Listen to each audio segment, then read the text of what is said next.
Okay, it's officially 6 o'clock. Time to start the regular meeting of the Board of Trustees, September 12th, 2023. Ms. Orich? Here. Mr. Unger? Here. Mr. Waller? Here.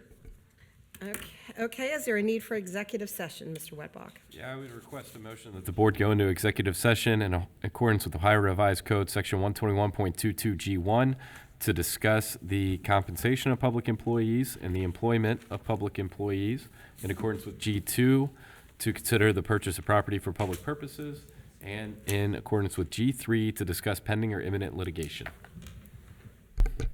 We have a motion. I motion that we would go into executive session for the reasons detailed by Administrator Weckbach. Second. Ms. Orich? Yes. Mr. Unger? Yes. Mr. Waller? Yes. Okay, we should be back around 7 o'clock. It's 7:02. We're going to start the regular meeting of the Board of Trustees, September 12th, 2023. Mr. Baker? Ms. Orich? Yes, here. Mr. Unger? Here. Mr. Waller? Here. Okay, at this time. Do we have any reports from executive session? Nothing to report. Nothing to report. Okay, we're going to have to say the Pledge of Allegiance. I pledge allegiance to the flag of the United States of America and to the republic for which it stands, one nation, under God, indivisible, with liberty and justice for all. And for a moment of silence, yesterday was our 22 years of 9/11. There's still so much hurt that is going on in this world, and we all need to pray for our frontline police officers, EMS, and all for those people that suffered fatalities from that awful 22 years ago. They know we have our prayers.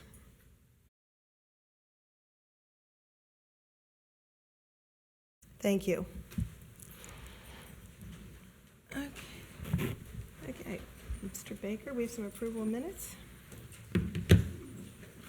Thank you, Board. I have two sets of minutes for your approval tonight. First is the approval of the minutes of the Board of Trustees meeting held on August 22nd, 2023. I motion we approve the minutes of the meeting from August 22nd, 2023. I'll second that. Ms. Orich? Yes. Mr. Unger? Yes. Mr. Waller? Yes. Thank you. Secondly, I have a motion for the approval of the minutes of the special meeting that was held on September 5th, 2023. I motion we approve the minutes from the special meeting that was held on September 5th. Second. Ms. Orich? Yes. Mr. Unger? Yes. Mr. Waller? Yes. Thank you.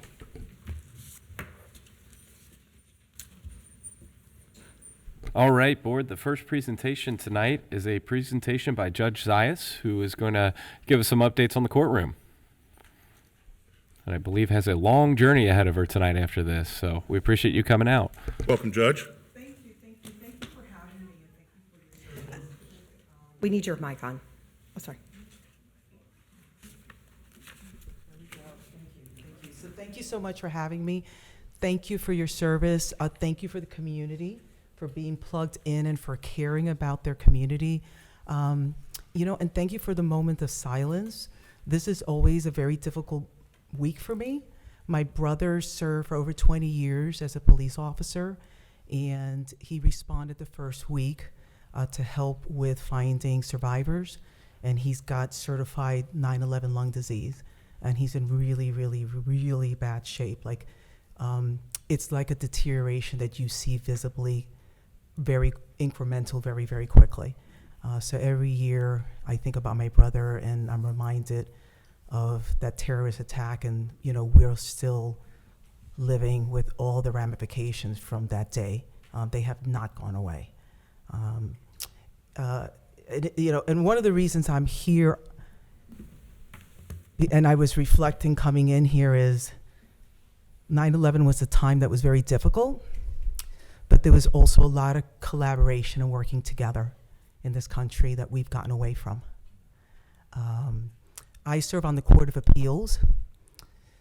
The Court of Appeals is intended to be a collaborative court because every case has 3 judges. And when I talk to high school students, I say I work for the loser's court because only the loser appeals a case, right? And so it's 3 judges And so it's intended to be collaborative. And I will tell you, I'm very proud that I've seen a big change in my court of being much more deliberative and collaborative, and being really committed to getting the right answer and not the fast answer. When people come to court, what are they looking for? They're looking for a fair chance, right? They want to be treated like everyone else. They want their cases to be determined on the facts and on the law, and not on personal and political agendas. It's very painful to me when I now hear people speak of the judiciary as, oh, it's just politics. The judiciary should never be just politics. It's the one branch of the three branches that politics has no place, because politics has no place in justice. What really has place in justice?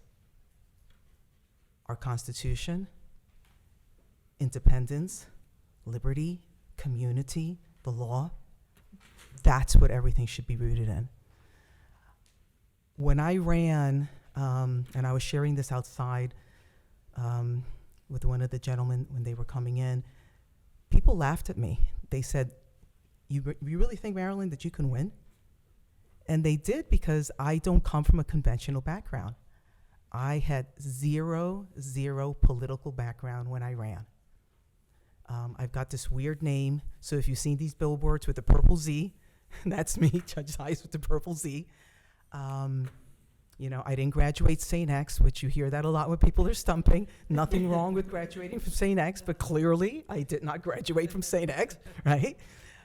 But what I had was why I was running. And the why that I was running were those moments of being frustrated as an attorney where the outcome was illogical, to the point that it was hard to explain to a client how we got there, because you couldn't explain it under the law.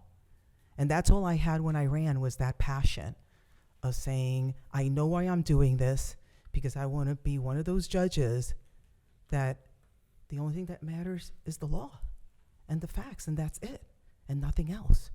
I'm really proud that I'm supported by the county and the city prosecutor's office, the people that work there. I'm supported by everyday people.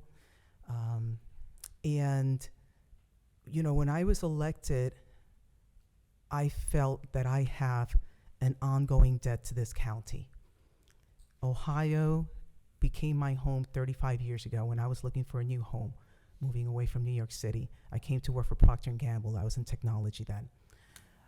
I left that because of an experience I had when I was 19 years old, and I was going with my mom to court. She had finally gotten away from a very difficult marriage, and my mom's first language was Spanish, so I used to go with her, and I was like an ad hoc interpreter. And I realized when I was going to court, to family court, what happens in these buildings have profound impact on people's lives. And I was looking at the attorney saying, it is their job to really do the best that they can for their client, and I wanted to be one of those people. And I didn't know how I would do it or when I would do it, but I knew that I wanted to be one of those people.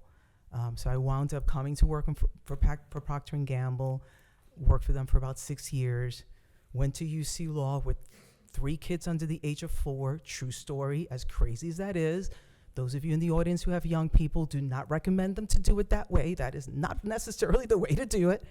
But, you know, again, you know, coming from no political background and people, you know, providing that trust was something that was really important to me. So, you know, I said to you, I'm really proud that we're very collaborative, very deliberating right now. The other passion that I have is the next generation, and that's part of the reason that I'm here.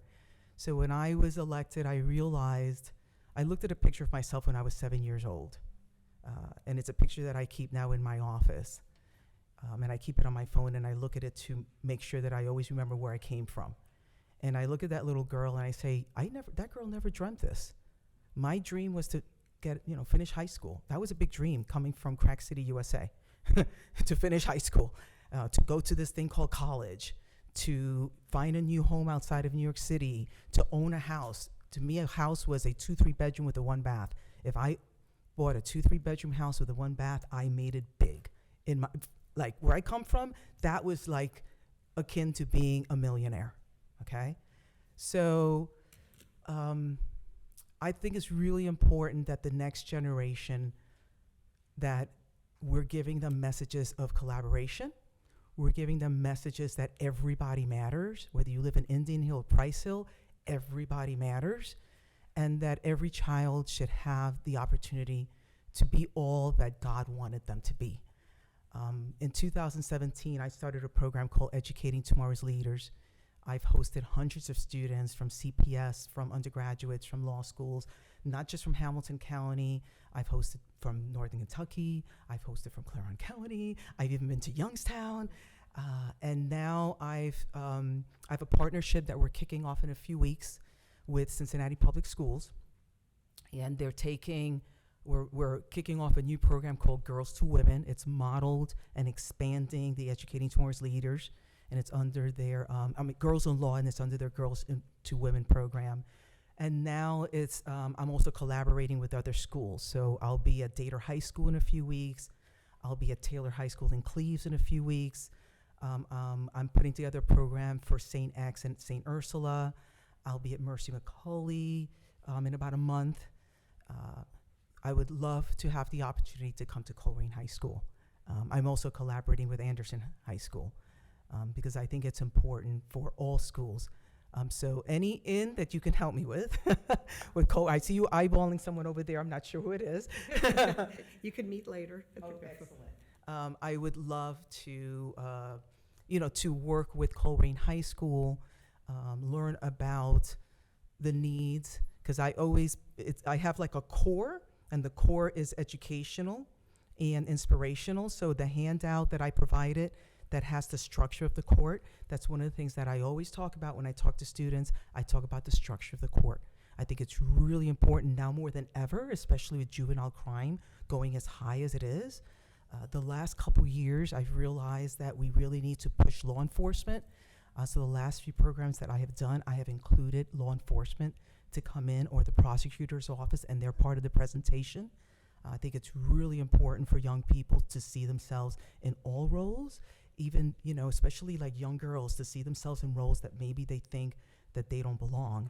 And I always tell young people, like, if you're in a room and if you have a career path and you don't see anyone that looks like you, maybe they come from a different part of town, maybe they're older than you, maybe they're younger than you. If you don't see someone that looks like you, that means that you belong there, because you're going to bring something that hasn't been brought into that space. So yeah, I would love to connect. I can give you my card, and I would love to be able to collaborate with Colerain High School as well. Thank you so much, and I'm happy to take any questions from the honorable trustees. Thank you for coming. Thank you. Thank you. My Thank you niece all. is an intern down at the courthouse in law school. Oh, very good. Yeah. Well, I have an intern, Jacob, who is studying for the LSAT. This summer, I had another intern who's actually a graduate at St. X. So I'm all about interns. I think that that's a great way to open up a path and to build somebody's resume. What I usually do is I ask them, and Jacob will tell you this, the first thing I did is, Jacob, we need to talk about you. I want to find out like what your vision is, what do you see in 5 years, what your strengths are, and then I try to give responsibilities that are complementary to that and that they can really do like a resume building moment for themselves. What happened to those purple kids from Elder, huh? Judge Zayas has been out to Elder a couple times. Yes, but again, I would love to collaborate with Elder as well. Like I said, I think that there are children that are struggling, especially after the pandemic, in every neighborhood, in everywhere. And I just think it's really important for each child to have the opportunity to be all that they can be. All right, thank you. There you go. Okay. The pressure's on for. I know. Have a great night. Thank you You so too. much Thank again you so for much. your time and for providing me this opportunity to share a little bit about myself and a little bit about the court. Thank you. Thank you. Thank you.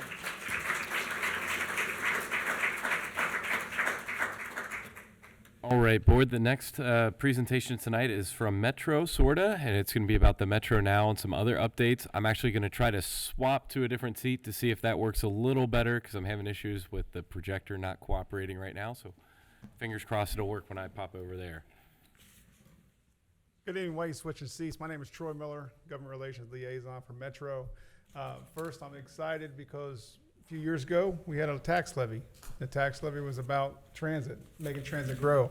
And here we are now, a new service that's it's going out in the counties, helping people get door-to-door service. It's a great thing. It's helped us and to get to the community, the public.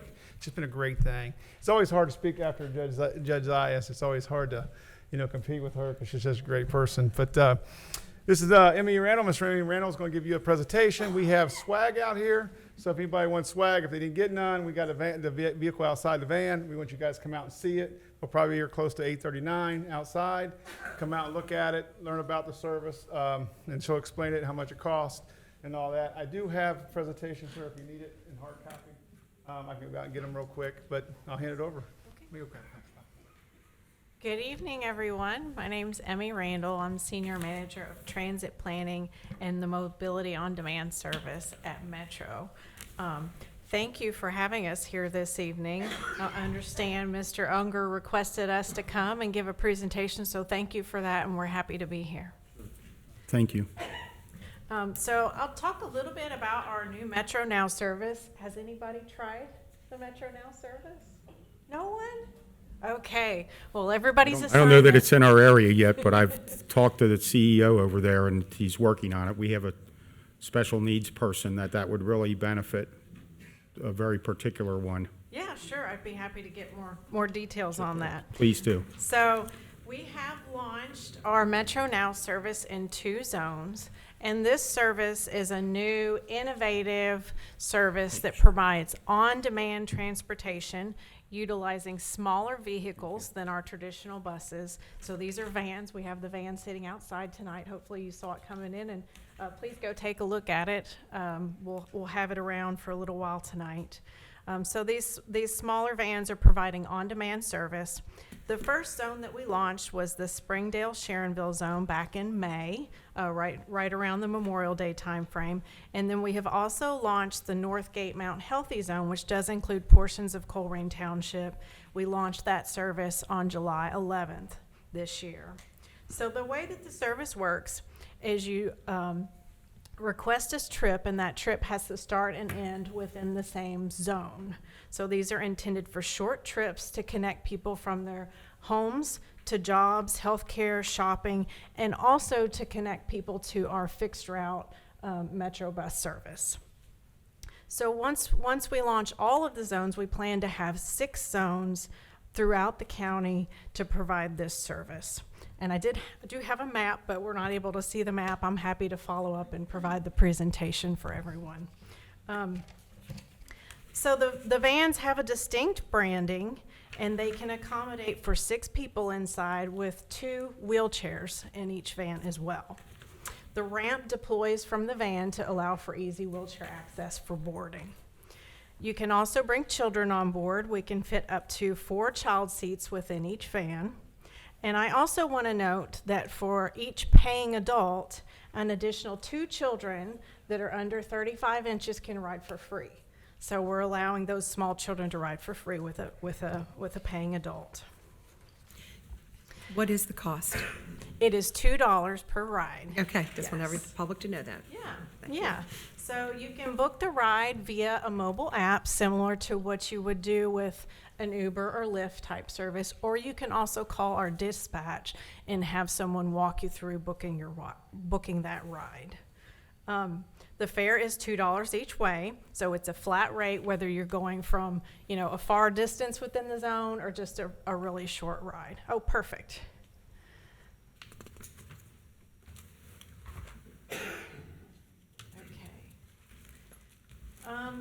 And then the hours of operation for the service is on the weekdays we operate from 6 a.m. to 8 p.m. and then on weekends and holidays we operate from 8 a.m. to 6 p.m.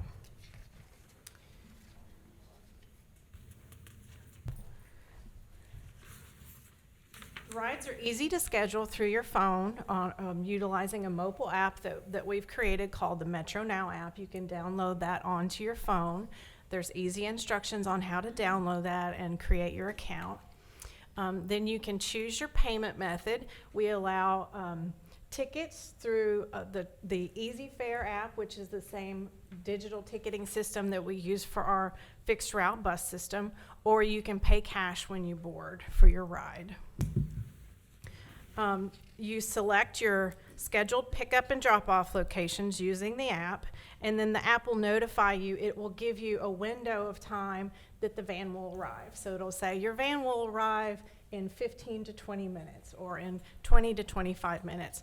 And then you can select if you're okay with that, proceed with the ride and book the ride. If for some reason it's coming too quickly or it's taking too long to come, that doesn't accommodate your schedule, then you can reject that ride proposal. But typically you can get a ride within a 15 to 35 minute window. And then you would do the same for your return trip. You can also call our dispatch at 551-5555, and then we have reservationists who can book your trips if you give them your starting location and your trip destination location. And then at that point you would pay the $2 cash fare when you book. Now the next slide shows a detailed map of the Northgate Mount Healthy Zone. So this covers roughly the Colerain Avenue area from Galbraith to Struble, and then it goes east to the Mount Healthy area. This zone, as I said, launched July 11th, so we've been online for almost 2 months with this zone. I wanted to go ahead and give you a little bit of stats on how this zone is running and what we're seeing so far with it. If you can go ahead to that next slide. So this slide shows ridership from our launch date of July 11th of the Northgate Zone. The first day we had 14 riders. And then the stats go all the way through the end of August. We had our highest ridership day on August 30th. We had 84 rides. So this is really great growth that we've seen in just a really short amount of time. It just takes a little bit of time for people to realize that we have the service and to start using it and to get accustomed to using it. So our weekday ridership is higher. We averaged 52 for the month of August. We're thinking that number might be even double in the next month or two as we see that ridership continue to grow. And then our weekend ridership is a little bit lower, 34 average rides per day on the weekend. Go ahead. This is a heat map of where we're seeing rides so far within the zone. As you might expect, the Colerain Walmart, Mount Healthy Kroger, and Northgate Mall are some of the highest ridership areas that we're seeing. But also the Clifford YMCA is a really good hotspot for ridership, so that's really great to see. And then we have a couple of riders who have hit the top 10 list, who are individual riders who are using the service on a regular basis, daily basis, that we're seeing there, a single family home on Martin Street. So this is great. We're continuing to track these trends where we see the rides, and hopefully that'll help inform us on any changes we might want to make to the service down the road. If I didn't mention this before, this is a pilot. So we're testing this and we're learning a lot from this as we roll out these 2 pilot zones that we'll then implement when we deploy more zones next year. So this slide shows across the weekday on the left-hand side, when during the day we're seeing trips. So 6 a.m. to 7 a.m. is that first bar on the left, and as you can see, as you go across the day, rides start to pick up at 8 a.m., kind of drop back off mid-morning, but then in the afternoon we're seeing a lot more rides from about 2 to say 6 p.m. is our peak ridership throughout the day. And we are seeing quite a few rides during the last 2 hours of service between 6 and 8 as well. On the weekends, similar trend, but we're seeing more people hit that 8 a.m. first hour of opening service. So these are just some trends that we're looking at that are going to help inform us as we move farther down the line with this service. And then these last couple of slides show both zones. And you can see how quickly we're growing this service between May when we first launched the first Springdale-Sharonville zone to August, we had almost 3,000 rides in the month of August on this service. So we're really, really proud of that. And then also want to note that our on-time performance is 97% with this service. So what that means is when you get your ride proposal and it says the van will be here between 10 and 15 minutes, that means that 97% of the time the van is arriving during that window that it gives you. So we're finding that it's pretty accurate the way that our software works to establish what those ride arrival times will be. So it's pretty dependable. And then this slide shows, again, both zones that have been launched, just that growth in ridership. So the weekday is the blue line, and then Saturday and Sunday service represent orange and yellow, respectively, on this chart. We hope to continue to see that line grow and grow as we build ridership in the two zones. That concludes my formal presentation. I've provided my contact information here as well as Troy's contact information, and I would be happy to answer any questions that you might have about this service or about any other Metro services. Who do you see mostly using your service, and for what destinations? Yeah. We're seeing a lot of elderly that are using the service that maybe they're not as comfortable getting out and driving on their own anymore. Folks that have handicaps or disabilities are using the service as well. And then we also have a lot of folks who are maybe don't have multiple cars in their household. Maybe they might have one car in the household and that's being used by one of the adults, and another adult might want to run an errand or take a doctor's appointment. Okay. So it's been really great and added a lot of benefit to the families that are using it. Awesome, thank you. Yeah, I've seen them around Colerain, yeah. It's been, Thank you. anything good? Thank you. Okay, thank you. That I needed, thanks. Yes, thank you you so very much for much. having us. Thank you. Be sure to check out the van outside. Oh, and I've seen it. Pick up some swag. Thank you very much.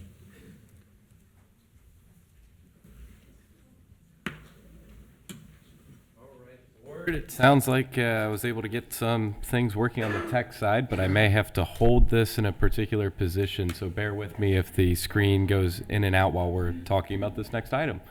The next agenda item is a presentation about Sears and sort of the purchasing process that went into where we are today. The hope here is to answer some public questions that have been raised. But to really just kick things off, and this is all available in the packet, figured it'd be worth digging in on the details, right? So on 8/22, there was a board meeting, and at that board meeting, there was an agenda item that discussed a purchase agreement with the Greater Cincinnati Port Authority, and that was to actually look at purchasing the Sears site at auction. As part of that agreement, it actually allowed for a purchase price of up to $2.5 million at auction. And the port would be the auction agent when we were actually going through the process. So the process was being put on by a group called Crexi, and that was actually from the auction period of 8/21 to 8/23 of 2023. So the final bid, the winning bid, was $2.22 million, which is less than the 2.5 that was authorized by the board. And so that meant that the port and therefore the township was the winning bidder in that. The closing date is anticipated to be 9/25 of 2023, so that's coming up in a couple weeks, which is an important date to keep in mind because that is, we actually don't have a board meeting between then and now. So this is our last board meeting before that closing date. For perspective, we know from an Enquirer story that the Sears at Eastgate sold for $5.5 million, so we wanted to include that in this presentation just for some perspective. Now, a lot of folks have said or asked questions about, well, what are the plans with the site? What are some of the ideas here? And so we included in the presentation several different proposals that were drafted, whether by the University of Miami, who did a study, or KZF, who did a study back in 2019. Most of them have some consistency in their trends, and this does look at the entirety of the mall site. But as you look at this image here first on the right-hand side of the screen, that little gray box, that's the garage. So that hopefully will help orient us on what we're looking at here. In this example, the yellow areas are residential components of some sort. So the majority of the Sears property being considered for residential, with some green space to the north or to the east of it, as well as some commercial space, retail space, and a hotel. Those pieces are consistent throughout the rest of the proposals that the Miami students put together, just in different facets and different designs. And so some of them were focused more on having a center space that was a park. Some were focused more on having a center space that was for an event center or thematically. This is just another example blown up to a larger scale. Again, the Sears property, to orient yourself, will be at the bottom left of the screen. And so most of that is residential. This is an overhead view of the site. So this is oriented. So if you're looking up, up is to the east and bottom would be to the west. So you see the parking garage there. And what you see, this is from the KZF corridor study that was approved or accepted by the board back in 2019. You actually see some residential product on the Sears site that is multifamily combined with single family homes around the exterior of the site. I wanted to end on this slide because I think it's important as we talk about some revenue potential here. So when it comes to this investment and this purchase, there are some long-term revenue benefits that could come back to the township through TIF and other sources to the extent that we're able to actualize a vision like this. So if you were able to have even one single family development that would be similar in size and scope to West Union Square. So West Union Square, to orient yourselves, is the project down on John Rose. That's a senior living facility. It's currently operated by CMHA. But the valuation of that building is $6.7 million. The parcel, as you saw on that last slide, could accommodate up to 20 duplexes. And those, as we're seeing right now, selling in Dunlap Station and likely at the Pottinger subdivision, are selling for excess of $200,000 a piece. That looks to be about $4 million in valuation. So when you run this through a TIF model, that's what I tried to show here on the right of the screen. The total tax on a $10 million parcel would be about $307,000. Assuming a make-whole pilot payment to the school district, that'd be half of that money. If you take that away and then you have the TIF revenue left over, minus what would be lost on the current property taxes. Right now, the property taxes for Sears come in at about $21,000 to the township per year. You're looking at a net annual gain of about $129,000. So over the life of a 30-year TIF, this would actually generate about $4 million in investment and dollars to the township that could be used to replace the dollars that were spent on the initial upfront purchase. So that's just some additional food for thought as we consider this property purchase. So in terms of due diligence, there were a lot of documents that were provided as part of the auction, and we spent a lot of time going through and pouring through those. So we are aware of some environmental issues. There is some asbestos in some of the tile on the Sears site. But some of the other questions that we had as we were starting to look at this is, what about the auto center and what kind of issues are maybe remaining on site from having an auto service there? We're able to see that there are no further action letters from the Ohio EPA, which means that they're citing a clean bill of health when it comes to the auto service that went on there. So the Ohio EPA, for all intents and purposes, does not believe that there's further remediation related to that service. There are existing REAs with the mall. So as we move forward, an important thing to keep in mind is that there are some reciprocal agreements that we will have with the mall. And so we're going to need to make sure that we're talking with them and partnering with them in order to ensure that we're having a joint vision that everyone can agree on. There's an agreement on the books right now for Spirit Halloween, who will open at any time in the coming weeks for the Sears space. That agreement exists through November 15th. And then while that they are there, we would be responsible for taxes because Spirit is not an exempt purchase. But after that, in fact, we would then apply for a tax exemption through the auditor. When that occurs, we would then be rebated for taxes that were paid on the property during that time frame. So the next slide talks a little bit about our internal team. So we've got actually a really stellar team in place between myself, Tiffany Mays, Jeff McElravy, David Miller. There are several $1 billion of different project oversight. So Jeff McElravy, for those who don't know, spent time as the development director for the city of Cincinnati. When he was there, he oversaw a plethora of projects. I believe the MedPace project was a big one, Oakley Station, so some others in that regard. Tiffany Mays, prior to coming here, spent a lot of time with Blue Ash on the Summit Park project. And so if anybody's been out to Summit Park or seen any of those phases of development, she was a big part of that team. David Miller, while he was with the city of Cincinnati, was part of a number of different development projects when he was serving one of the different council members. And then myself personally, I've been involved in a number of projects on the financial side. The biggest project that I was part of the Union Terminal Restoration Team.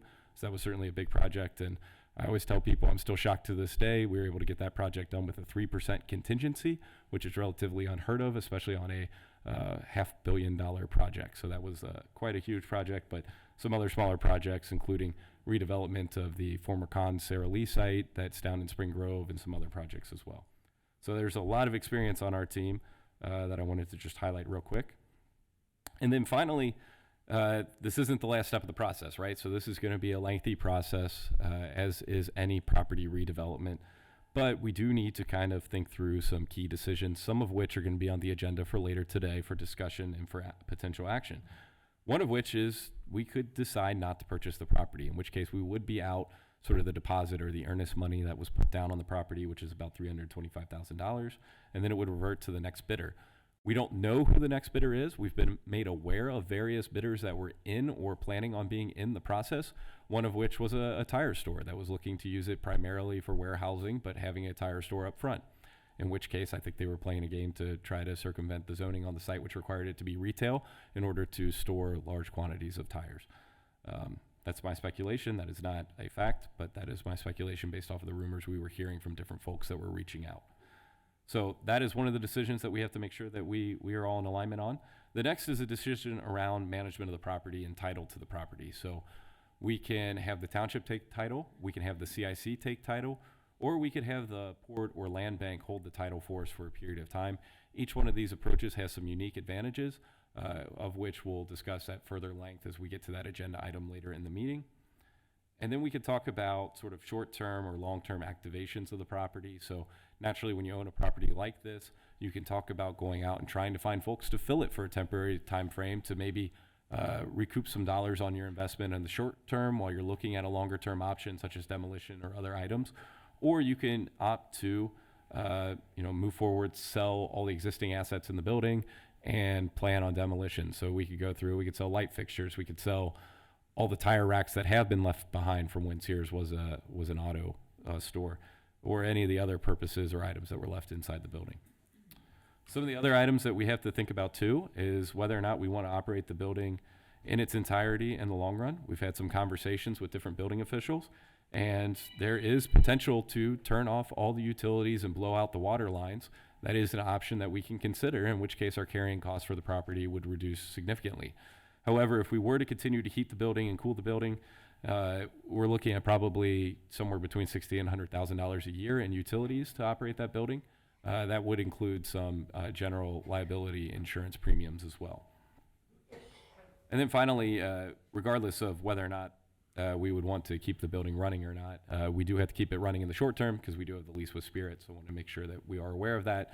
That's why that's not necessarily an item for anybody to discuss tonight, but is something that is worth including. So I know that was a lot of information that I just distilled quickly in a few minutes, but wanted to leave room for questions or comments from any of you all on this presentation or other items or slides that you want me to revisit. So, Thank you for putting together the presentation.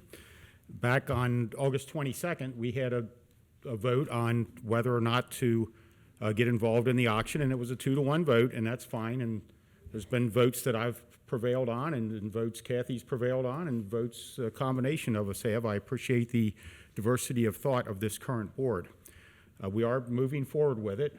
One of the options you have on there is to walk away from the sale, which to me, yes, it would save us. I mean, we would lose the $325,000, but I think in the bigger picture of things, failure to perform on a contract would be a strike against the township for a long time to come. So I'm not really interested in that. I know when you apply for bonds and different things, that's one of the questions, have you ever failed to perform on a contract? So we're going to do what we're going to do. And you and I have had extension discussions over this, and just some of those costs you talk about are the electric, the water and sewer, which for that mall, there's 5 meters there. I came up with the number from soliciting the waterworks of about $110,000 a year for water and sewer for the whole mall. They have an internal way that they distribute those costs. It's just one big bill. There's maintenance for the HVAC systems, the fire suppression systems, the elevator and escalator in there were tagged recently on the door because the building's shut down right now, and Those would need to be inspected and permitted. There's backflow preventers for the domestic water and the fire water, and then there's whatever legal fees we have. You can't just let the parking lot go. You do need to, I know we need to start running the litter guys just through there in the morning to make sure nobody's dumping anything. I drove through there this afternoon. It looks great. Whatever's going on with the roof, I don't know if we have to push snow off the lot. And I just think that I don't want to be a slumlord. We need to have somebody check the building out every day or two. Just, it's a pretty big building to just leave it sit there, but fortunately we're right down the street. To operate or not operate the building, I would want to, as expensive as it is, I don't want to shut off the utilities until we're sure we're going to demolish it, because once you shut off the utilities and stop the airflow through the building, you start having all sorts of other problems with stagnant air and moisture that doesn't get moved through the building. So it'd be my preference to, as much as there's going to be an expense with it, we need to maintain the HVAC and the security lighting and that, because until we make a firm decision and have the funding in place to demolish it, you don't want to shut that off until you're ready to demolish it. So those are my comments. I think I'll reserve my comments for my trustee report, in which I have several comments at length.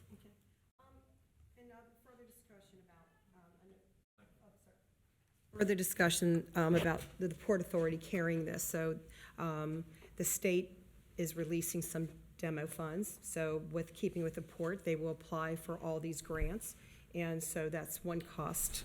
Yeah, so one option, which is on the agenda for later, is a holding agreement with the Port Authority and Land Bank.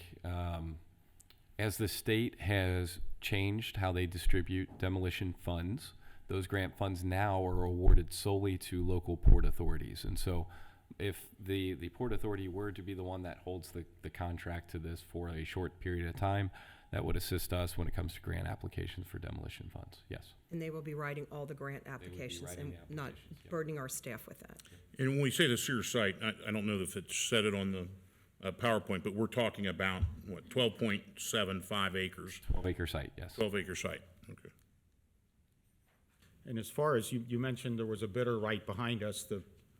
That auction was, I was following it live on the phone that Thursday. Somebody bid $2,210,000.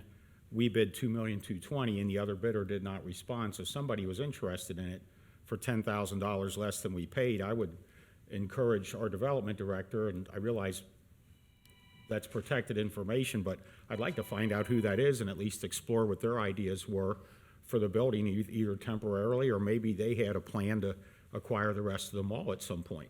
Sure. Yeah, and that'll be up to the auctioneer as to whether or not they disclose that information at any point.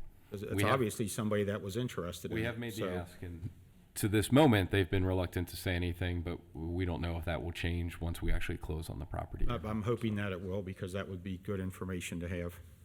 And we have, at this point, have had several developers put a toe in the water and Yeah, so I did receive a few different phone calls from developers shortly after the article went live in the media, just suggesting that, you know, to the extent that the township is able to get the property clean and clear, that they'd be interested. And in terms of next steps, I think, you know, demolition is certainly something we want to explore. It's something that we're going to have to talk to our partners in Northgate Mall and the movie theater, which are separately owned parcels. But if we're able to move that route, I think then what we would be able to do is go out for an RFP. And as part of that RFP, we could solicit responses from developers that would tell us how much they would pay for the site, what they would want to do for the site, what types of, you know, public improvements they would be willing to concede or include as part of that. And that's then where we, if we transfer this to the CIC, which some we're going to discuss later, as the CIC would get to pick and choose. If the property stayed with the township, we could put out an RFP, but it would limit us to whomever the high bidder was to be the ones that would be entitled to the property. So you could, in that theory, have someone bid that would maybe want to put in self-storage, which we've heard time and again, that if we wanted self-storage, we could have that tomorrow to be the entirety of Northgate Mall. But I don't know that that's the highest and best use for that site. And so that's some of the things to keep in mind when we talk about CIC or not. And some of the things that we want to keep in mind too as we talk about pathway forward is when we get to that space, we'd be able to solicit proposals and evaluate those proposals. It's a very similar thing that happened out in Montgomery. So if anybody's been through the Montgomery Gateway, They got all the properties assembled, they cleaned the space, and then they put out an RFP, and they had some ideas of what they wanted, but they let developers pitch them on those, and then they ultimately selected what they believed to be the best fit, and that's now the development that you're seeing going on in that space at the end of Ronald Reagan. So, And I had extensive conversations when we were talking about this with trustee Tom Weedman about that project. And this is something that, for them, that it was planned out probably 7-8 years. It took time for all this to fall in place. It's been a significant game changer for that area at the end of Ronald Reagan. The same thing if you talk to the folks in Silverton with the project that's going in Silverton. So these things aren't something that are done overnight. It takes a lot of planning, and it takes a lot of research to get to it. And I understand what we want to do here. We all want to see Northgate Mall redeveloped. I'm more of a fan of letting the free market have a little bit more of a hand in it, but we are where we are, and we're going to move forward with it. I think the best course would be to, apparently the world's preeminent retailer for the last 100 years, Sears, could not make a run at it, and I just don't think retail is going to come back in that large mall brick and mortar format. So it'd be my preference right now, and I'm always open for more information, but to work on getting to knock that part of the building down. I think you and I discussed there is a 6-foot gap between that and the mall. So the building is kind of detached, and there's a false wall there, so it looks like it's attached, but just our annual maintenance costs on that are going to inspire me anyway to push forward to get the site leveled. sure. If there are no other comments or questions from the board, the next items on the agenda are public hearings, and the first is a public hearing regarding the Pottinger TIF district.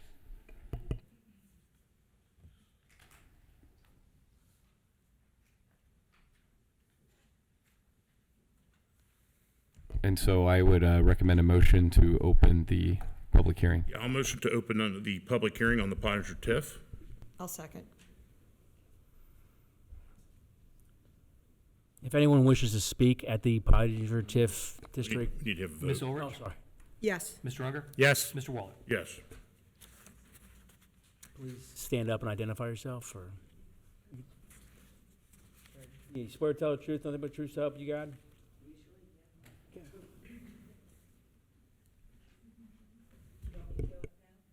I think if you're the only one to speak on it, come on up, Carrie Davis. Y'all miss me? Y'all miss me?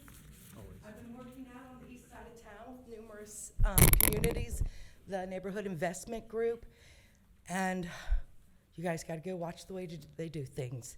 It is not hostile like Colerain. It was a joy to work there. In relation to the Pottinger thing, I think we're doing a good job. My concern is, and I'm glad the board is here, I don't understand why we are giving TIFs and the board is approving TIFs and asking for a levy. It just doesn't fly. So our children now should sacrifice revenues so that kids in 30 years can have a better school. So I just want to share with you that I think it is really bad policy for us to even ask them to participate in our economic development. I think it's in poor taste, and I think we're trying to finance township projects on the backs of the students in the school district. So I want you to stop asking them to give up their share. Let them have their money. So that's the only thing I have about that. I think it's a great project. It looks great. Are you wanting to speak later about anything else? Yeah. Okay, then I'll. Anybody else to speak about the Pottinger product? Amy? Seeing no other comments, I would recommend closing the public hearing. Motion to close the public hearing on the Pottinger TIF. I will second it. Ms. Ulrich? Yes. Mr. Unger? Yes. Mr. Waller? Yes. Thank you, Board. The next item is a public hearing for a consent decree for 8300 Colerain Avenue. This is related to Phantom Fireworks. And again, I would recommend a motion to open the public hearing.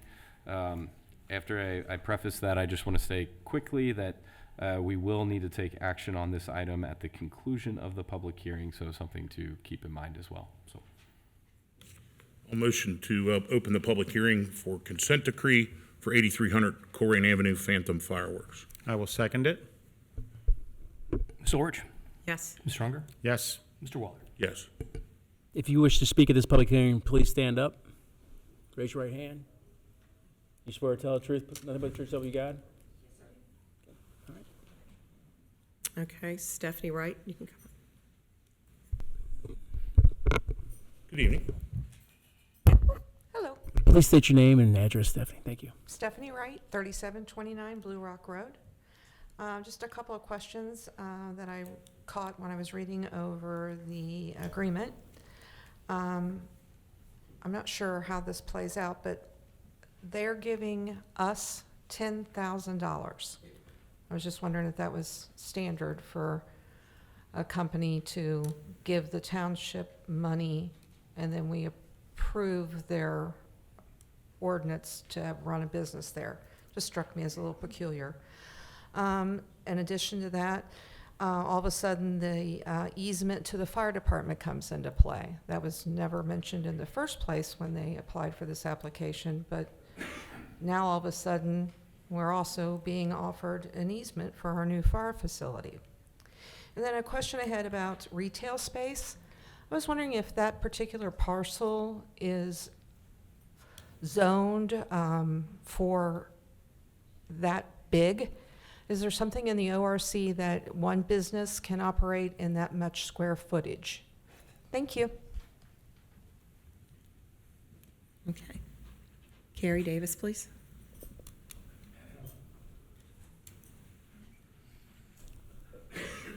Please state your name and address, Ms. Davis.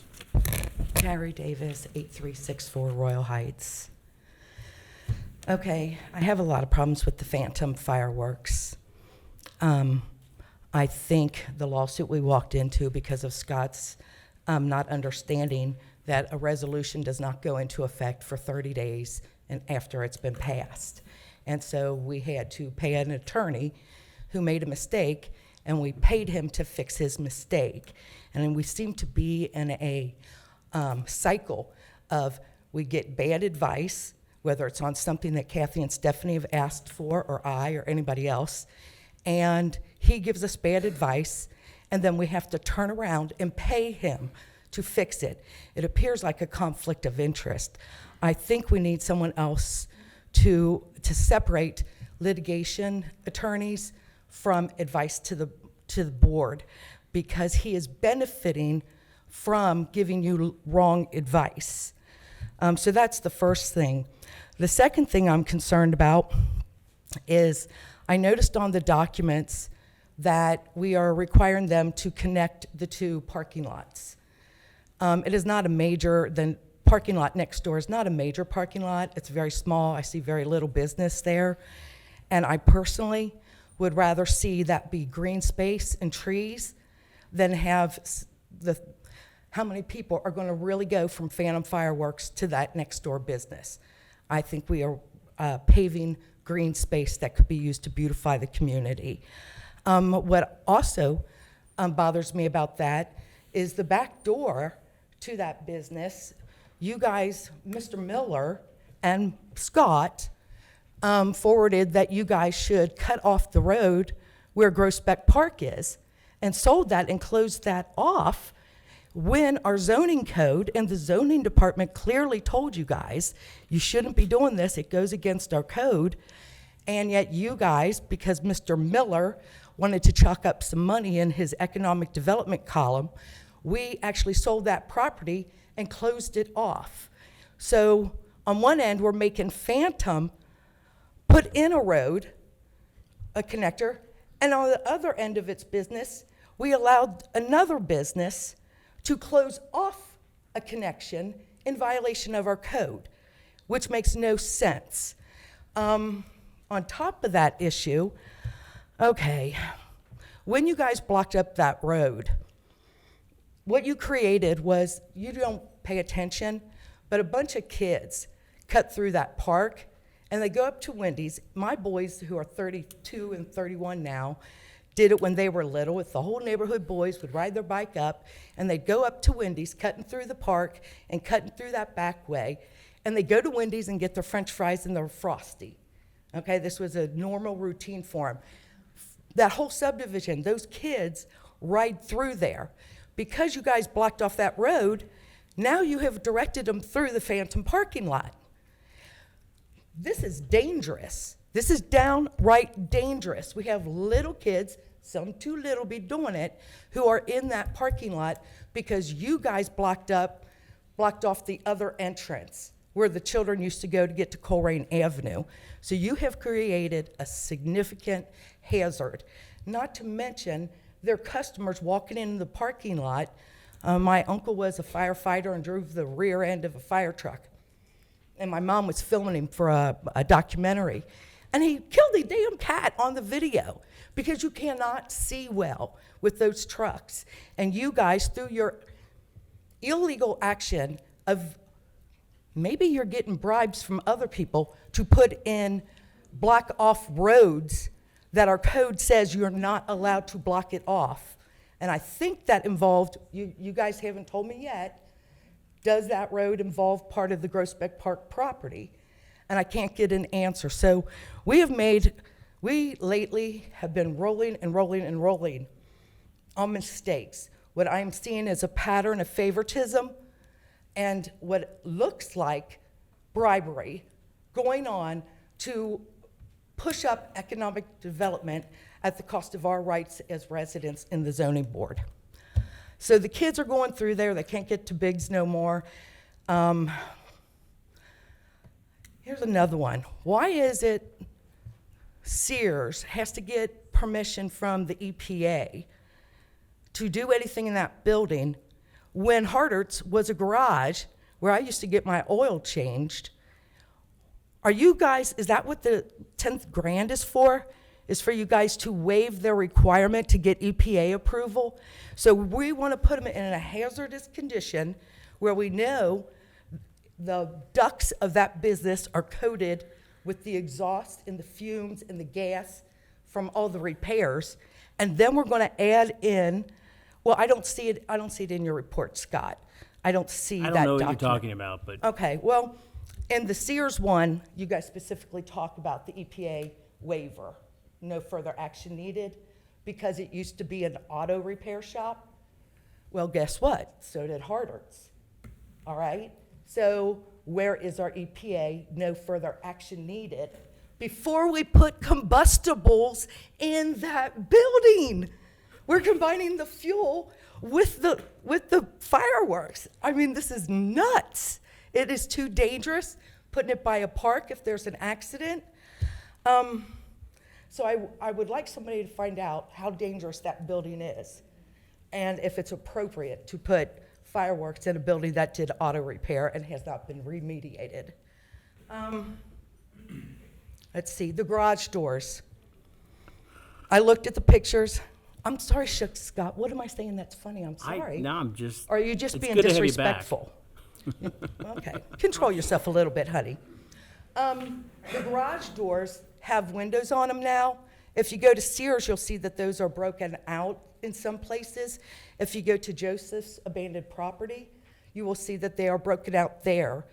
We need to be, I don't know if those doors, working out in Oakley, my business, the business I was contracted for, somebody literally came with a battery-operated screwdriver and took the doors off the hinges and broke into the business, loaded up the dolly with all my liquor, and walked out the door with it. It was kind of funny.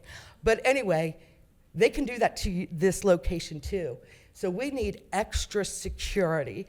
We've got some rotten kids running around with the majority of our great kids, and an accident and getting in that building is a very serious situation. I also believe that you are making presumptions about the Groesbeck Fire Department. I have asked questions on that. I have not gotten a straight answer from you guys.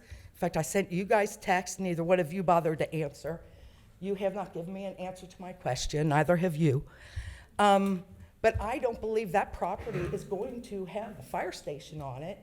I told you, please share with me how you can do that, or I'm gonna have to file something. That property was willed to the residents of Groesbeck to be used as a public park, and I've asked if there's some law that says we don't have to obey that. Please provide it to me, but you kind of like it when people sue because then you get to bill us for it. So you won't give me the information, you just want us to sue, kind of like the public records. Then you get paid when you mess up. But anyway, so those are, I think I've raised some pretty important issues. I know you're gonna pass it. You know, I know you have to pass it. That $10,000 does look like a bribe. It looks like a bribe. Somebody's being paid off for something. You should be paying them their attorney fees for your incompetence at bar. Thanks. Is there anybody else to speak about the Phantom fireworks? And as Ms. Weckbach was talking about, pursuant to 50507, it does need to take action to court approve the settlement and provide me authority to, in the future, sign off on behalf of the township with respect to, there's a court-required hearing that's set in the future as well. So I'll motion to close the public hearing on the consent decree for 8300 Colerain Avenue Phantom Fireworks. I will second it. Ms. Orich? Yes. Mr. Unger? Yes. Mr. Waller? Yes. Scott, did you want to request that motion now or later? We can, I think now is as fine as a time. So I think you'd be looking for a motion to approve the consent decree for 8300 Colerain Avenue. So I'll motion to approve the consent decree for 8300 Colerain Avenue Phantom Fireworks as provided in the meeting packet. And I will second it to get it to the floor for discussion. Ms. Orich? Yes. Mr. Unger? Do you want to discuss it? We're going to discuss it, or open discussion. The property up at Sears, Colerain Township is acquiring that. So as the buyer, we would want to have a letter from the EPA saying that for anybody that's lived here their whole life like I have, there used to be a very nice automotive center in there.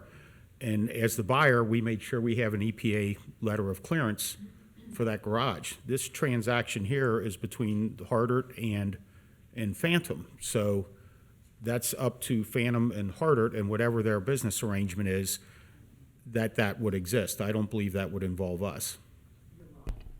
No. Yeah.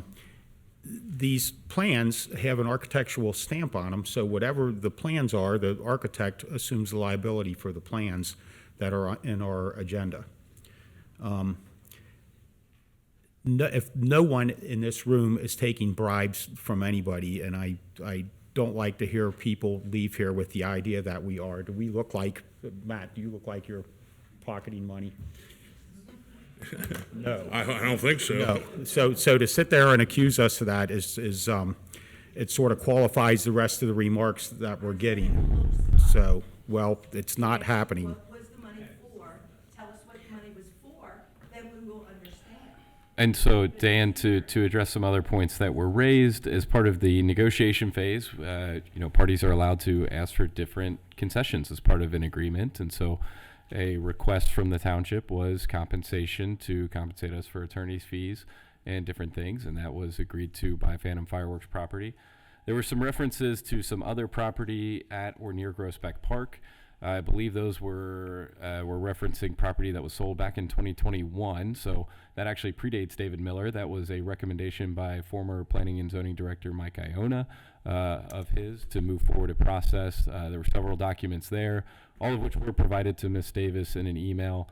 The township has done title searches on the property. There is nothing that appears to suggest that there's anything on title that would impact this decision or decisions to move fire stations there. That has been communicated with Ms. Davis as well. But just to kind of set the record straight on some of the comments that were made during the public hearing. And as far as this Phantom Fireworks goes, when it came up in front of the board, I actually did not support it, but at this point, we've been sued over it and we've lost. I lost the vote, and the consent decree allows us to move along from very expensive court costs. So And in addition, Matt, Ohio changed their fireworks law. Right. I believe July 1st of '22.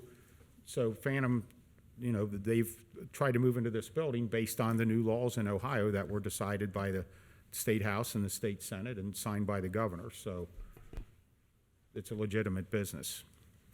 And I'm also sure that Pep Boys did some remediation before they moved in also from Hardards. Right, and So that's there's been years of reconstruction in that building, and that's Phantom's with Mr. Hardard. And I do know that Phantom is going to put in a state-of-the-art kind of Right. fire response Yes, system. that was in their plans, yes.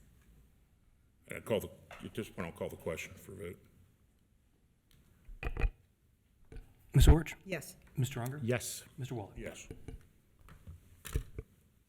Okay, now we come to the citizens' address. I am going to ask Chuck Klosterman.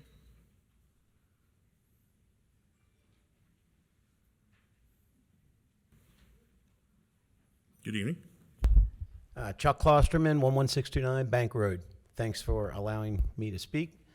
I have spoken with many residents about this whole Sears, what we call the Sears debacle.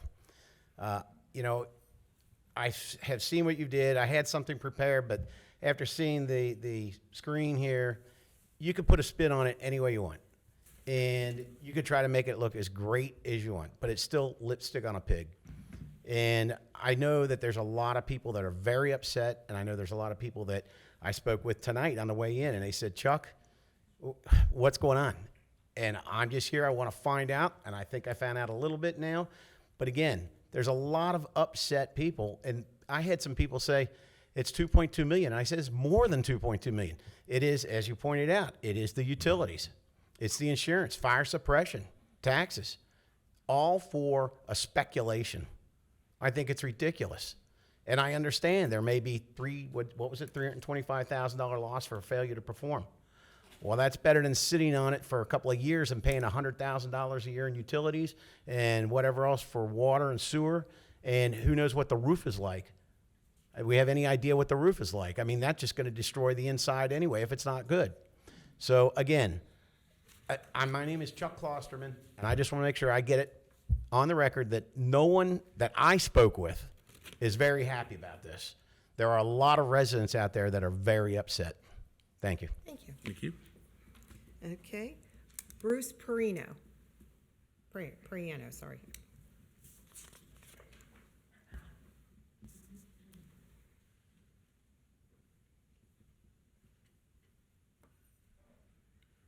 Good evening. Good evening, trustees. Well, I came in hotter than I'm going to do right now. The Sears issue it's got me really riled up after the Wawa issue, which you know I disagree with.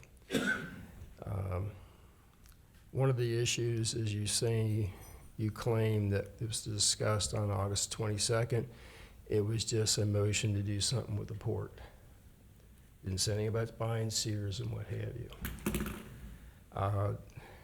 It would have been very good if some of this would have been announced and discussed prior to buying the property.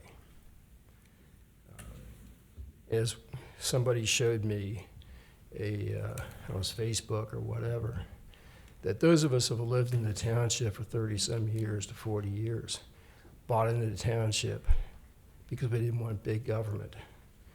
And part of big government is buying property. Cincinnati, the county do this all the time. And the Port Authority is the only one that ever wins because they're always going to get paid, regardless of what they do. Developing property, yes, you can make money. Kathy knows that, right? You can also lose your shirt and all the rest of your clothes. Where the economy is going to go, yes, somebody bought Eastgate way under the asking prices, and I'm hearing rumors of problems out at Tri-County. Their development using some of the, housing and what have you. I don't think it's appropriate for the township to get involved in real estate deals because we're going to lose our shirt potentially Maybe I'm wrong, maybe you can earn some money back. But Dan, I appreciate what you said on TV, that the expenses and the liabilities far outweigh potential benefits. I've been around real estate development, and I have opted out of a number of opportunities because the liabilities far outweighed the possible good. I understand you want to control or have some say in what goes on there, but again, I like the township 30 years ago when there was less stuff being forced down our throat. So, and I wish some of this information had been out there prior to Friday when I could read it. Pretty much it. I've calmed down since I came in the door, so have a good night. Thank you. You too. Okay, Susan Bennett.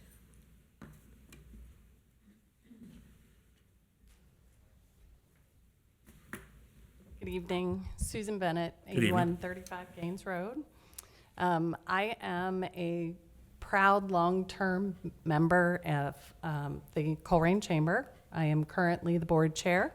I am also a longtime resident, raised my family here in Colerain Township, and very proud of that fact. I want to have you vision something with me. Let's imagine that I brought in with me a huge white box. I'm going to place it here on the floor between us. It's got 4 sides to it, right? It's 10 feet tall, it's 10 feet wide on all sides. But each side has a different pattern on it. So one side has polka dots, one side has stripes, one side has paisley, and one side is zigzag. Now let's vision that there is a person standing on each side of that box. If you ask each of those people to tell you what that box looks like, you're going to get 4 different answers, and every single one of them is going to be correct. Here tonight, by allowing us all to speak, you get to hear from our perspective. But we can only give you the perspective from our seat. We don't know the whole picture. None of us in this room know the whole picture better than you. You've been voted in and trusted with the future of this township. And as a chamber board, we unanimously support the purchase of the Sears building. And we are excited that we finally have someone with vision, someone who is going to lead and not follow. So we feel like now we can start to imagine. It was exciting to see pictures up there of what could be. Those of us who grew up here or have raised our families here know that that corner was the hub of the community for over 40 years. It's a rotting shell right now. Looks great on Colerain Avenue side, but you go behind that and it's almost empty. And it's not safe the way it is. So we can either wait for someone who doesn't want to spend the money to tear it down and therefore wait for years, or we can act. And I appreciate the fact that after, your job is hard, right? But I believe as leaders, it's important that we not look at things from our own seat. We look all the way around and then make well-informed decisions. Will every single decision be right? I don't believe anybody makes every decision right. But I can tell you that without vision and a dream, you're going to get exactly what you're looking for. And we will go nowhere. So from the board of your Chamber of Commerce here in Colerain, thank you for your leadership, thank you for your vision, and thank you for your courage to take this on. Thank you.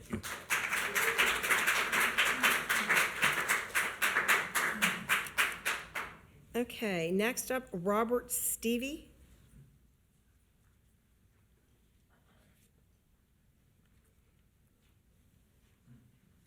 Good evening, sir. Good evening. My name is Bob Stevie. I live at Chapel Heights Lane in this township. The one question I have about and I have two, you notice that I checked off 2 blocks. I've got things that are not on the agenda and things that are. So I would like to cover the things that are not on the agenda first, and a couple of them are on the very minor scale. At the bottom of Gaines Road, going northbound where it meets Sheed Road. I don't know how it happened, but the mirror is gone. This is probably, I consider, the worst intersection in Cincinnati. The most dangerous, because you cannot see the traffic coming from the left at all unless it's nighttime and there's car lights on. The mirror's gone. The mirror that was there was not very good to start with. And I'd like to see somebody work on getting that replaced so that we can, it's safer. The second thing is, and I worked with Trustee Unger on this many years ago, is that we had a plan using the port as the financier or the property owner. I don't know who owns the property right now. The port does. Yeah, to go straight down the road and meet Sheed Road, and then you can look further off to the left. You'll have a couple more milliseconds to save lives, because sooner or later, somebody's not going to be able to get through there. So I'd appreciate some help on that mirror. Secondly, and now I'm going to get on to the transaction with Sears.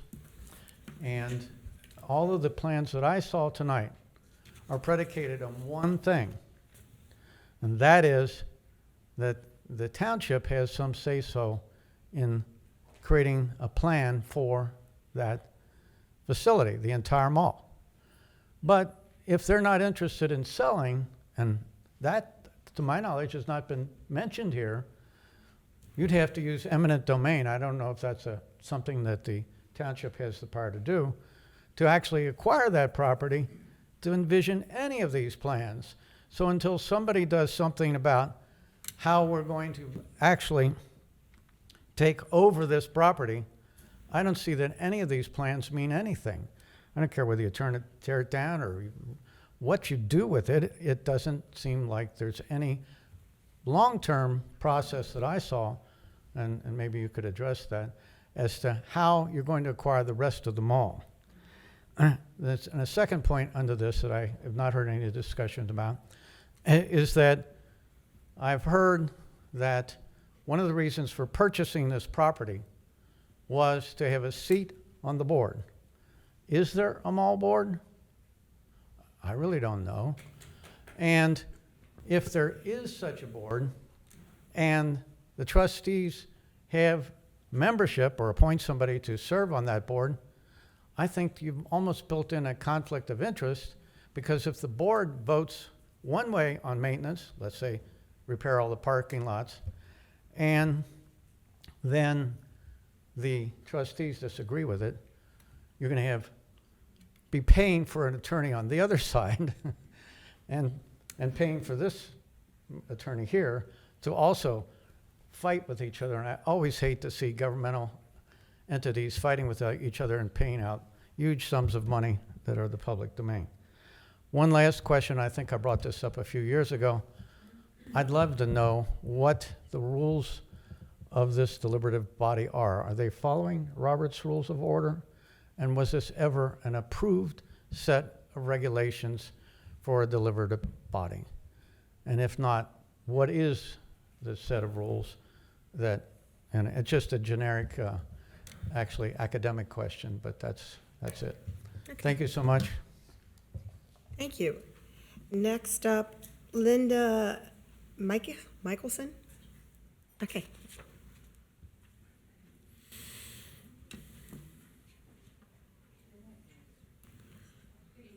Good evening.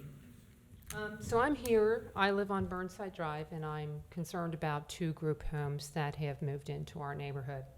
The name of this business is called Our Children, Our Future, LLC. The owner is Miss Bianca Adkins. And I just want to open it by saying, I don't think that there's anybody here who doesn't want young people to thrive and survive and be in a safe and healthy environment, but we're seeing some problems. A lot of police activity down there, being called constantly. I was told about 10 to 12 a month, but I don't know that that number is correct. Loitering. There's a yard, there's a backyard, but these children seem to be out on the sidewalk, in the street. They don't always want to move.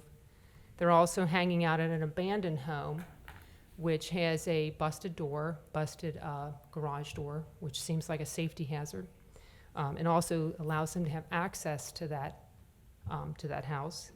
So hanging out in the street, congregating in incorrect areas seems to be a problem. You know, the other thing is trash has increased in the area, and I know that because I sometimes pick up trash on our road. I'm a believer in trying to keep the neighborhood a little bit clean. One of the things we've noticed is that the trash has increased also on a sidewalk that connects Burnside to Breezy Way. One of the neighbors took a picture that suddenly there seemed to be a lot of empty water bottles, which we've never seen any of these young people throw trash down, but it's suddenly there, and so are they. So that's another concern. The last concern I have, and this is a big one for me, is my property value. First of all, I didn't know that my neighborhood was zoned for these businesses to exist. What I did find out is that in August of 2020, Ms. Atkins, who owns the property, applied for a zoning change, and for $150, they changed the zoning. That's interesting because for $150, if I'd have known that, I would have opened up a auto garage out of my garage. My husband could be working out of our home. So the questions that I have, would be for the zoning department. What criteria did the owner of Our Children, Our Future LLC provide that made them decide that it was appropriate for this business to be allowed in my neighborhood? Again, because for $150, I think it could bring the value of my home down. Now, I'm a few houses down, and I am considering selling my property. My husband and I have been working on that for a while. We just haven't found what we wanted yet. And I have to tell you that if I were somebody looking to buy a home and I pulled into Burnside Drive and I saw a bunch of young people hanging out in the street who didn't want to move, I probably wouldn't want to purchase a home in that neighborhood. And, again, what criteria? Does she have a resume? I mean, this home, is it being monitored, and who monitors the home? I don't think it's the township. I was informed, I don't know if this is true or not, that possibly the Board of Health approves that. The other thing is, because of all the police runs that are being made to this home, after so many runs in a month, does that business get fined for all of these runs? Are they, being asked to pay? Because I know that in the city of Cincinnati, I have a great aunt who would accidentally set off her life alert, and after so many of those accidents, the fire department would bill her $250 for that, and she had to pay it. So those are the two questions that I have to the trustees, the chief of police trustees, about the program of trying to charge this person for this constant calling of police. Not that I don't want the young people to be safe, certainly I do. And then for the zoning department, and then the question I have is, I'm asking these questions, how will somebody provide the answers to us? So, and that's all. And there is another person here who also wanted to speak about this topic, if he could come on up. Who is that? You didn't fill anything out? Okay, so you want to, I'm just, Chris, okay, I got you, I'll put you next time. Thank you. Okay, come on. Chris Swan. I don't mean to cut in on that. No. Good evening. First of all, I want to thank you all for hearing us. Mr. Unger, you've helped us previously on Breezy when we had a unfortunate incident with a house that had some vagrants and whatnot. And boy, did that turn out nice. It only took 2 years to get it. Right. And we're hoping stuff does take time. Exactly. And we're hoping the resolution to this situation is a little bit quicker. I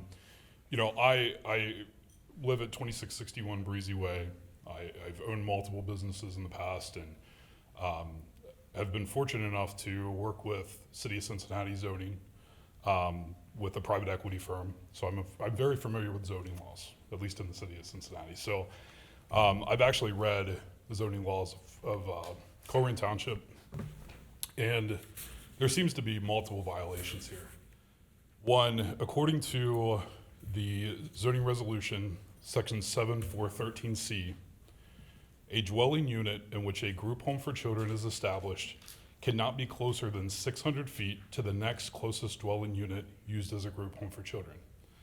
So now we have 2 group homes operating less than 75 feet apart, that kids are all out in the streets all hours of the day.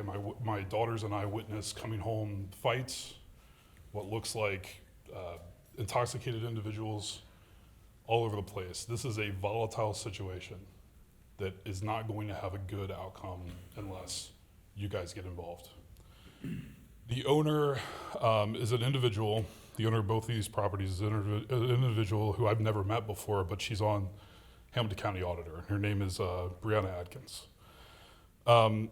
She operates 2 of these homes, and we're suspicious that the 3rd home on this street is also going to be, or has begun to be, developed as a group home. She's advertising on Facebook that she needs people to come help work at the 2nd group home.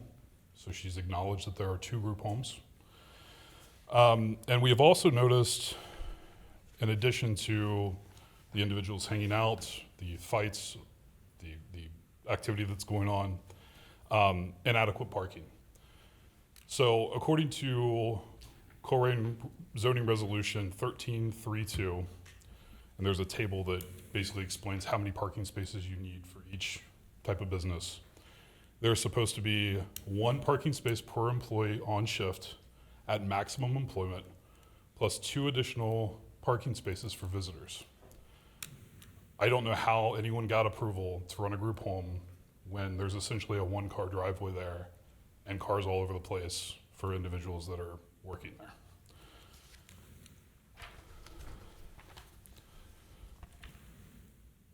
These residences are 2 to 3 small bedrooms and 1 bathroom.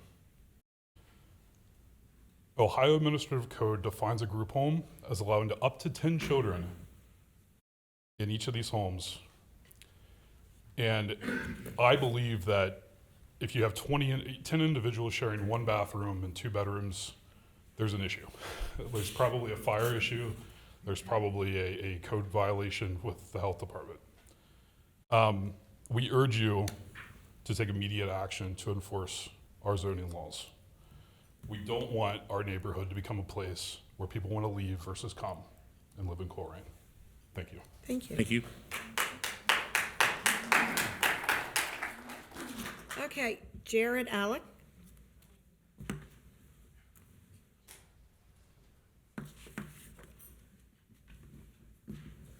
Hello. Hello. Evening. Board, thank you. 19982 Cravenhurst Drive, Lawrenceburg, Indiana, 47025. If I could, pursuant to section 1.14 of the Colerain Township Policy Handbook, I'll hand out some papers that you should have received in an email. But I know there was some confusion at the last meeting last time, so I'll just hand them out to you. All right. Thank you. Thank you.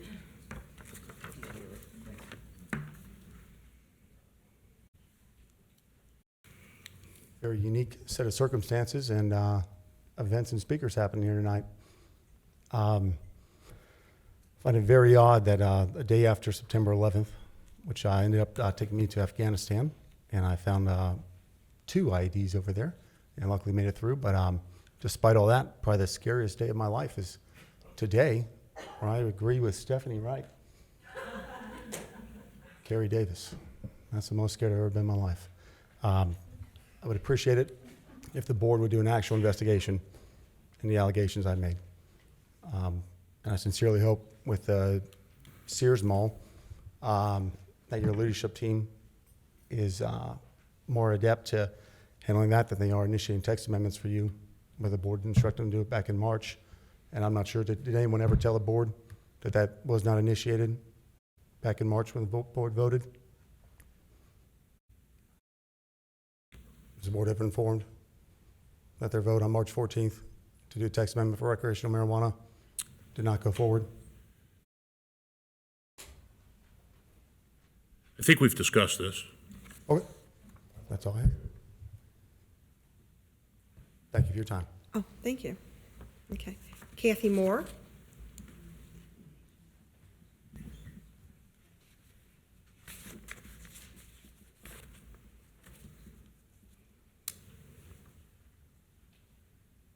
Good evening. Good evening. Previously, at more than one meeting, I have requested changes to approved minutes that are not correct. Is the board expected to take a stand on this at any time? Mr. Unger commented that the minutes are the fiscal officer's interpretation, and that is incorrect.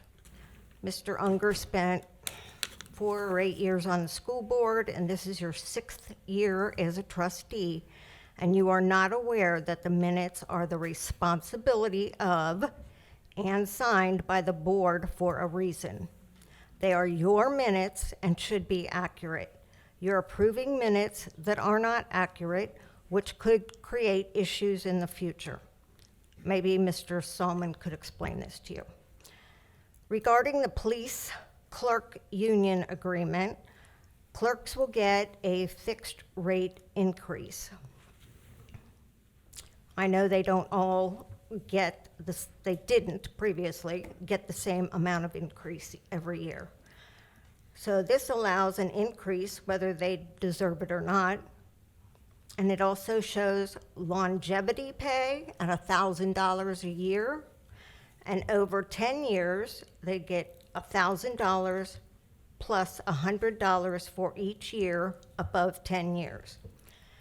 The vacation states that between 0 calendar days, which is 0 hours, and 2,190 calendar days, they are afforded 6 days. It appears with 0 years, the employee receives 80 hours of vacation. I've raised this question before, and I'll ask again. An employee receives 80 hours of vacation prior to completion of 1 year of employment. Why is that?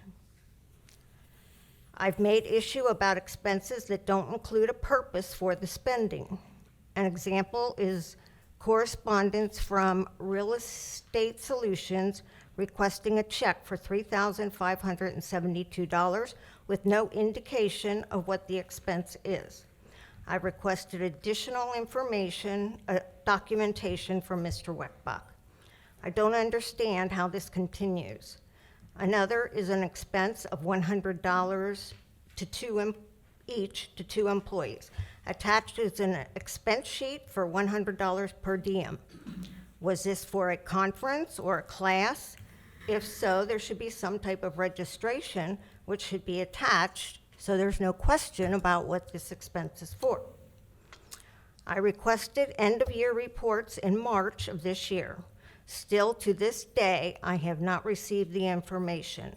It turns out that someone interpreted my request was only for the CIC, but not the township. I spoke to Mr. Weckbach about this. Staff didn't see the records, the township records I requested. That's not my fault. Since then, I have requested these records 4 times. I have not received the requested records to this day.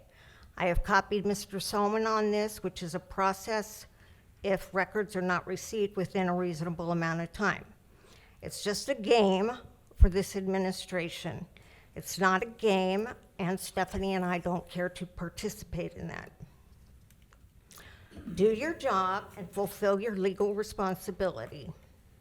Stephanie and I filed with the Ohio Supreme Court that records were being denied. In order to get the requested records, we had to sue. After mediation, the reports will now be provided as requested. This did cost the township $5,500. I would think that this would be a priority for the board to not have to repeat another mediation. And that's all I have, and I have a copy here.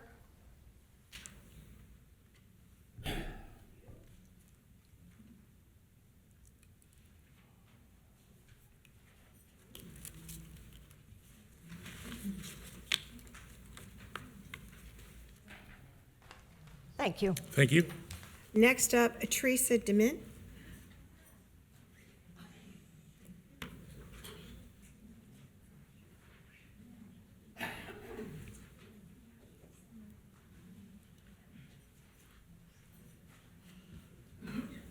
Good evening. My name is Teresa Dement. I live at 7211 Memory Lane. I'm here about a nuisance resident. I live next door to can I say their name? A Krista Miles. She has 4 pit bulls. They've jumped their fence into my yard, scared the bejeepers out of my dog. And they get into major dog fights all the time. Between March the 5th and April the 19th, I had called the animal control 11 times. And about all they can tell me is that they are trying to work with her to rehome the pit bulls. I have talked to her landlord, which is a Section 8 housing, and about this, and he said there's nothing that he can do. I've also talked to him regarding her presence. She is a very violent person, and I've spoke to many of the officers that's come out and deputy sheriffs that's had to come out to the property. And I can, just for example, I can be in my yard doing my work out in the front, and she will be MF this, F you bitch, just belligerent. I mean, I should not have, as a paying taxpayer, I should not have to put up for this. This has been going on for years. She's attacked, her pit bulls have killed animals down the street. They've ran out because she does not put these animals on leashes. Ran down the street, attacked other dogs. One of my main concerns is how violent she is with me. Not only does she, I have records of every time I've talked to somebody, everything that's gone on. She has told me that she's going to smack me in the fucking face, that she is going to smack the white off my face.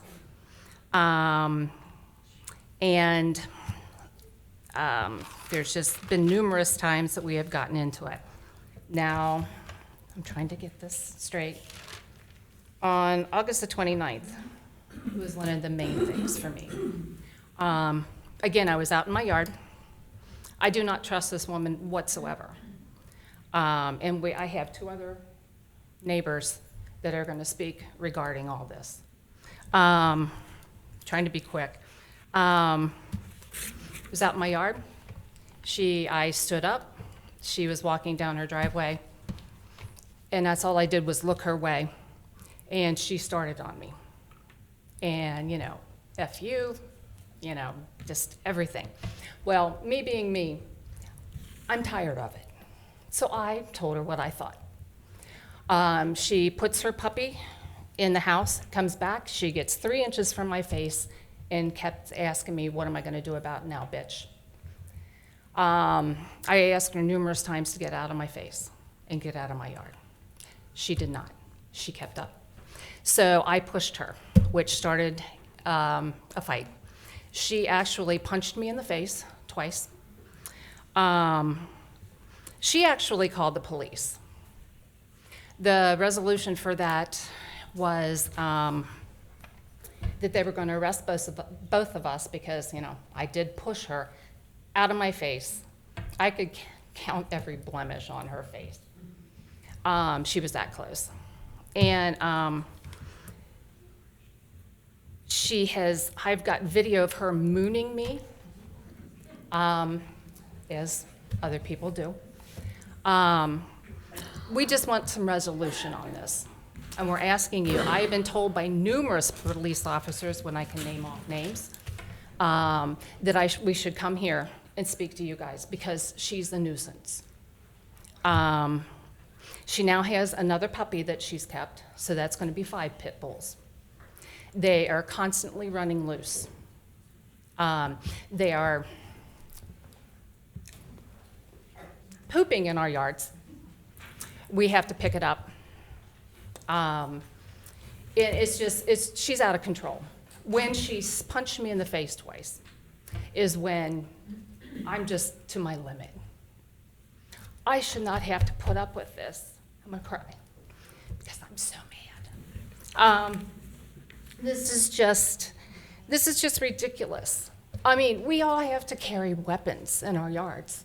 There's guns, I have a baseball bat. There's other people that have axe handles and all kinds of other things that they have to carry in their yard to make sure that a pit bull isn't out or she tries to attack us again.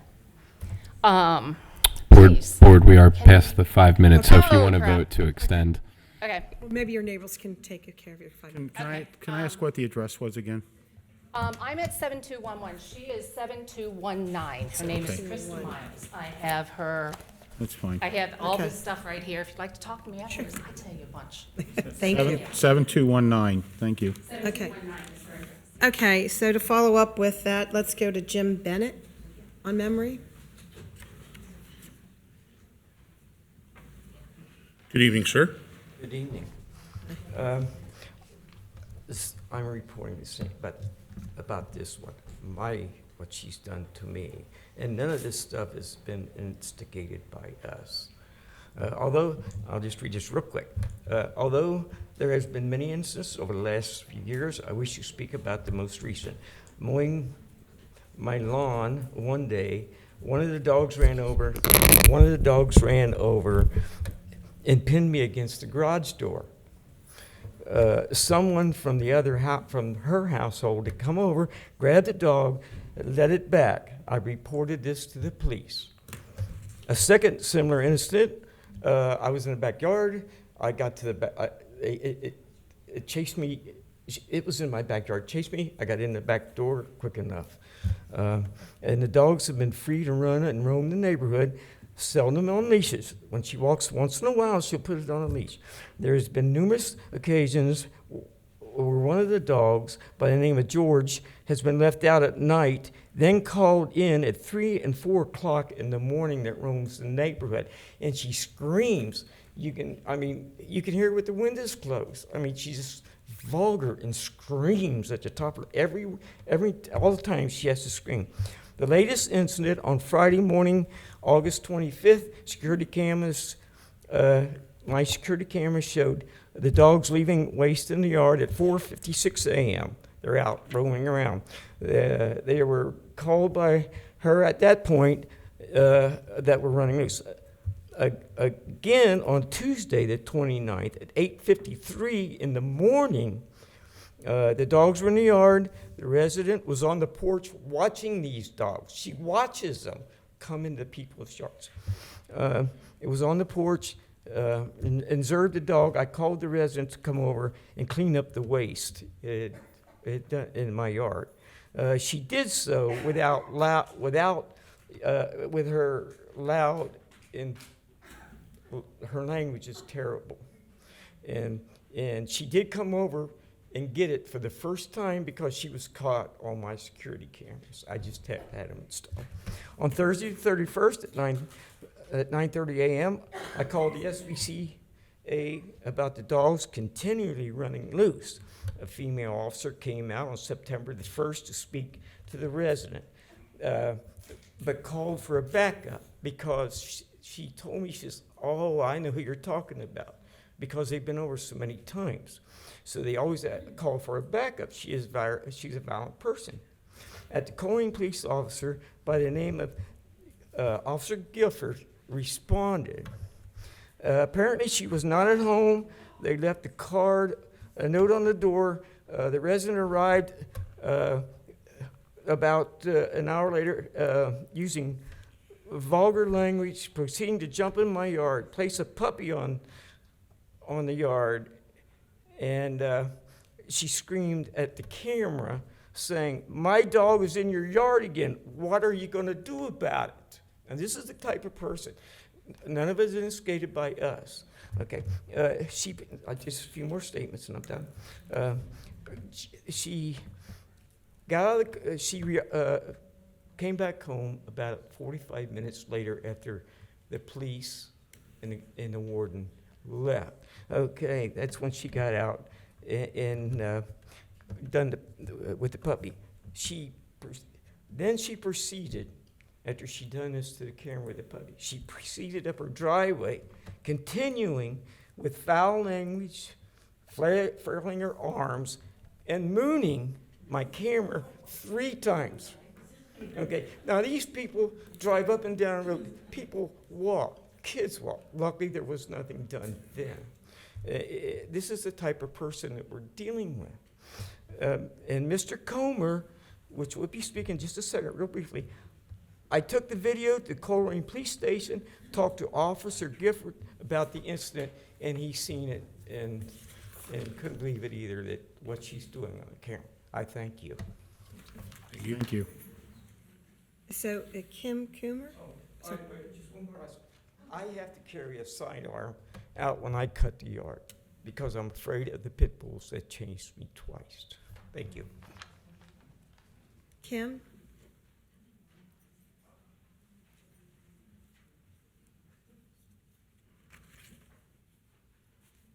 Good evening. Thank you for your service. You're welcome. Thank you for thanking me. My name is Kim Comer. I live at 7224 Memory Lane, next to Jim, who was just up here. Teresa lives across the street. As you all heard, we have a problem. There's no sense me going on over this anymore. The fact of the matter is the pit bulls are going to bite or tear somebody up. The dog, she sells them she runs a puppy mill, and so they're all inbred. So you know what kind of dogs those are and what people are getting. Now, she also does, like I say, the foul language. If construction workers in the military would like to have a course on it, she would be have a PhD in it. So, and I can throw a few words by syllables myself, but nothing compared to this woman. And the third thing is her pulling her pants down and mooning people. Now, as you know, we're Township Street, kids going to and from school, people driving by, there's people walking around. What are they supposed to see? The point is, you can just hear, maybe this is all hearsay from us. I'm asking you guys to check your Colerain Township Police Department records, Cincinnati Police Department records, Hamilton County Sheriff's Office records, Colerain Township Fire Department records, Jobs and Family Services records. She's assaulted all 3 of her children. I don't know where they're at now. And then, like I say, it goes on and on. But the point is, it's escalating and it's getting worse and worse. You're just now finding out about it. I'm not blaming nobody about it. But as Teresa and Jim said, we've been putting up with this for years. Keep thinking, hopefully, something's going to happen. But I don't know what else to say, but maybe if the landlord, it's a Section 8, if he can be pressured to go ahead and evict her or something like that. The point is, somebody is going to get hurt. I'm not threatening. I'm saying I'm threatening anybody, but this has got to stop. And you just heard it all. So I could have just come up and said ditto. But anyhow, thank you very much. Thank you. Thank you, sir. And I heard you, and I heard the last 2 speakers, and I will take this on as a project. Thank you very much. We appreciate it. So, Mitch Coleman?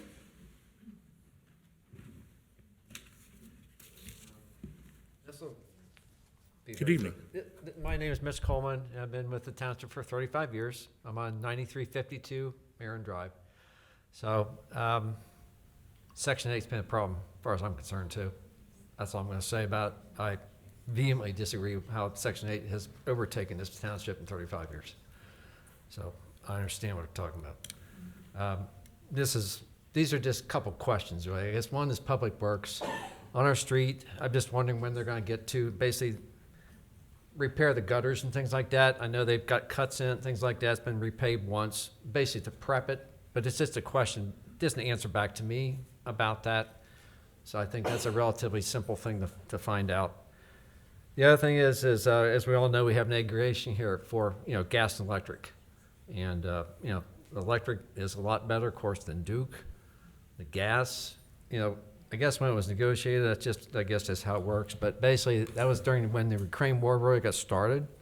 And hence, the irrigation rate is very high compared to what Duke is. It's about 30% higher right now. Just looking at my Duke bill for this month. I don't know if there's any, reopening type clause and something like that, or just since you're just, basically, township is just stuck with that as a contract. I don't know. I would just like to know more than anything else. I mean, it doesn't affect us tremendously because we have a small house, but it would be nice to get a, basically less of a bill, of course, for any house and things like that. So I'm just asking whether there's any renegotiation process at all for that rate. If there isn't, that's just the way it goes. So that's all I have. Okay, I don't know if you stated your address. I did. Okay, I didn't, somebody in the audience. Aaron Drive. It's fine. They were just double checking. Okay, But, so I saved some time for somebody else. thank you. Thank you. Okay, was there anybody else that didn't fill one out that wanted to speak tonight? Well, I'm coming to you. I didn't, if you are on your, you want to come back on citizen address also? Both of you want to come back up, correct? Yes. Okay, go ahead, Stephanie.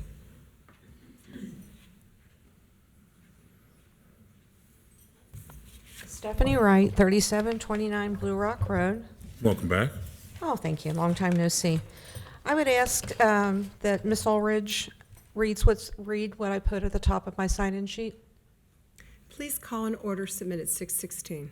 Everyone behind me came in after me. And I would just like that, those you say that you're going to call in the order in which they were put into the bin. I would just ask it from now on if maybe we could try that. Also, the Chamber of Commerce. Wow, big showing tonight. Glad to see that they're a Chamber of Commerce supporting businesses in our community. Never seen any of them here before. When other residents have been here numerous times asking questions and everything like that, but glad to see they're here. I'd also like to thank every resident who came tonight to speak. Everyone has a voice and deserves to be heard. And I think it's fabulous that more and more people are becoming involved in their community as a resident and asking questions. I have something that I'm going to present to you that I received from the township today. I made a trip up to look at the resolution and the minutes books for 2023. First, I received the resolution book, which I had to view while the clerk was there. I guess they were concerned that I was going to steal something or put something in. That's okay. And then I was informed that the minutes book, they would have to check with the fiscal officer.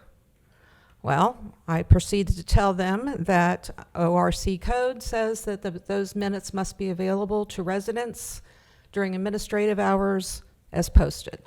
And voila, the minutes book appeared.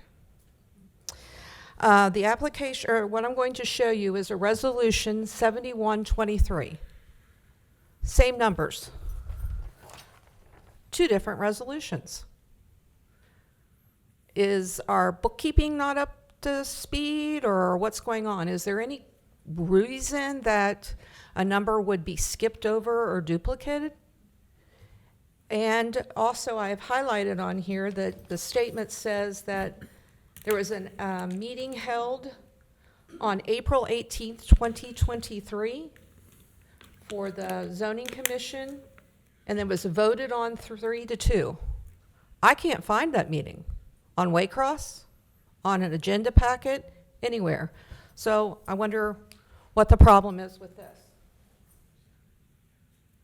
I'm sorry, would you say April 18th? I think the Sears Mall's a dead horse. We're getting them all. Colerain Township now owns Sears property at Northgate Mall. What a big day for us residents.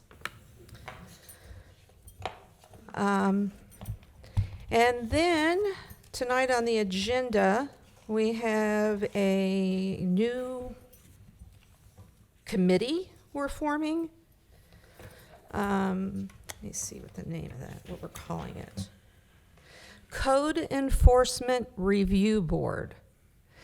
And I think I might be the first applicant. So I'd like to present the board with my application to serve on this board.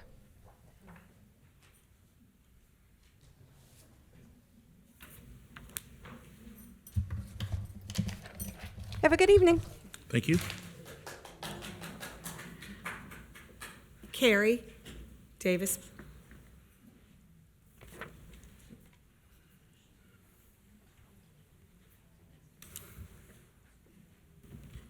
Welcome back. Okay, so I love what you're doing with the mall. I think it took guts. I think it was necessary. I think we need to have control. I love your ideas about sending out the RFP.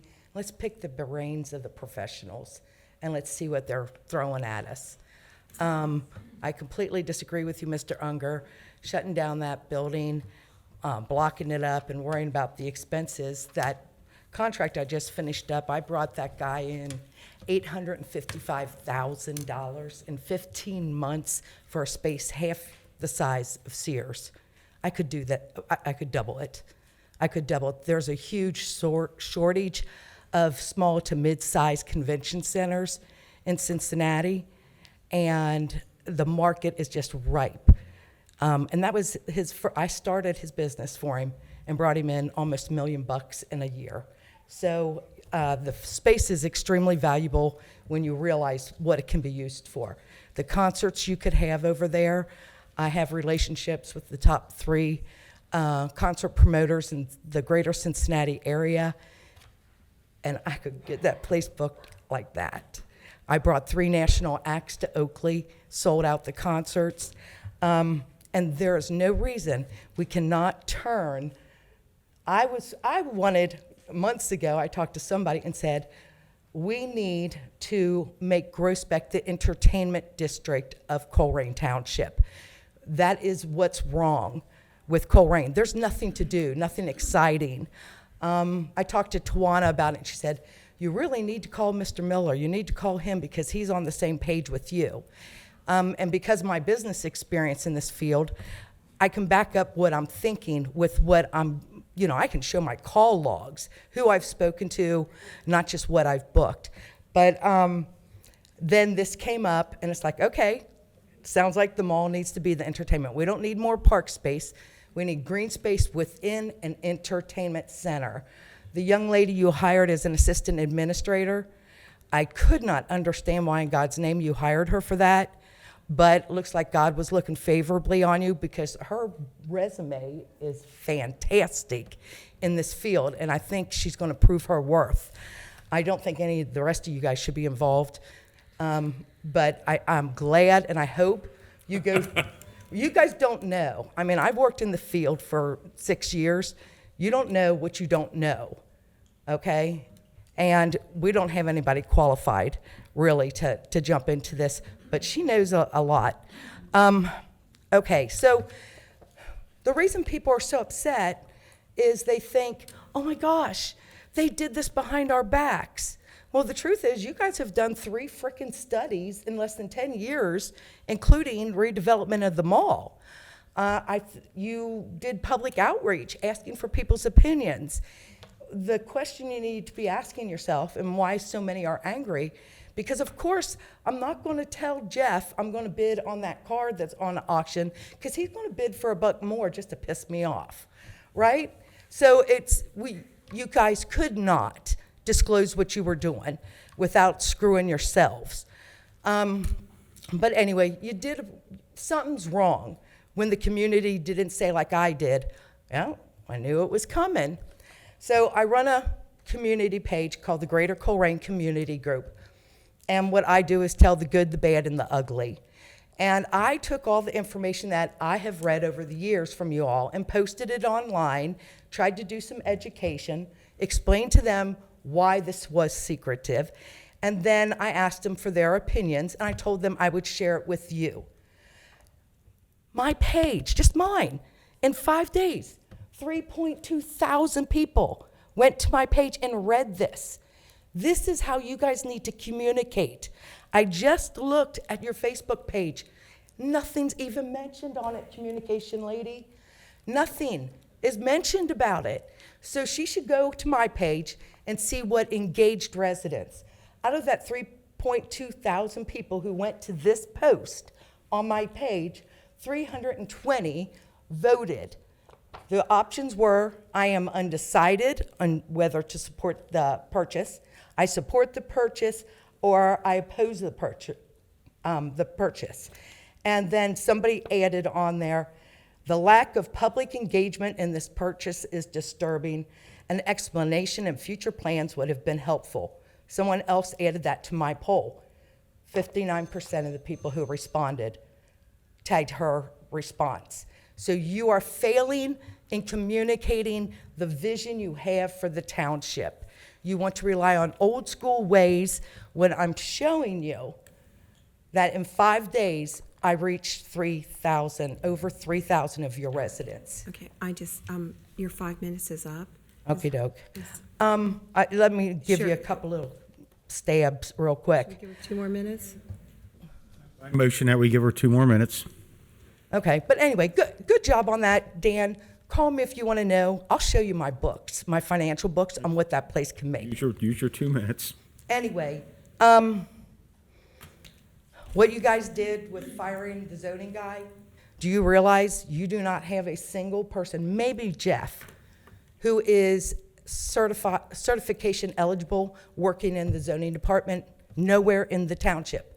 So you guys are approving and disapproving, making huge mistakes after mistake. You don't even have somebody certified or eligible for certification in that department.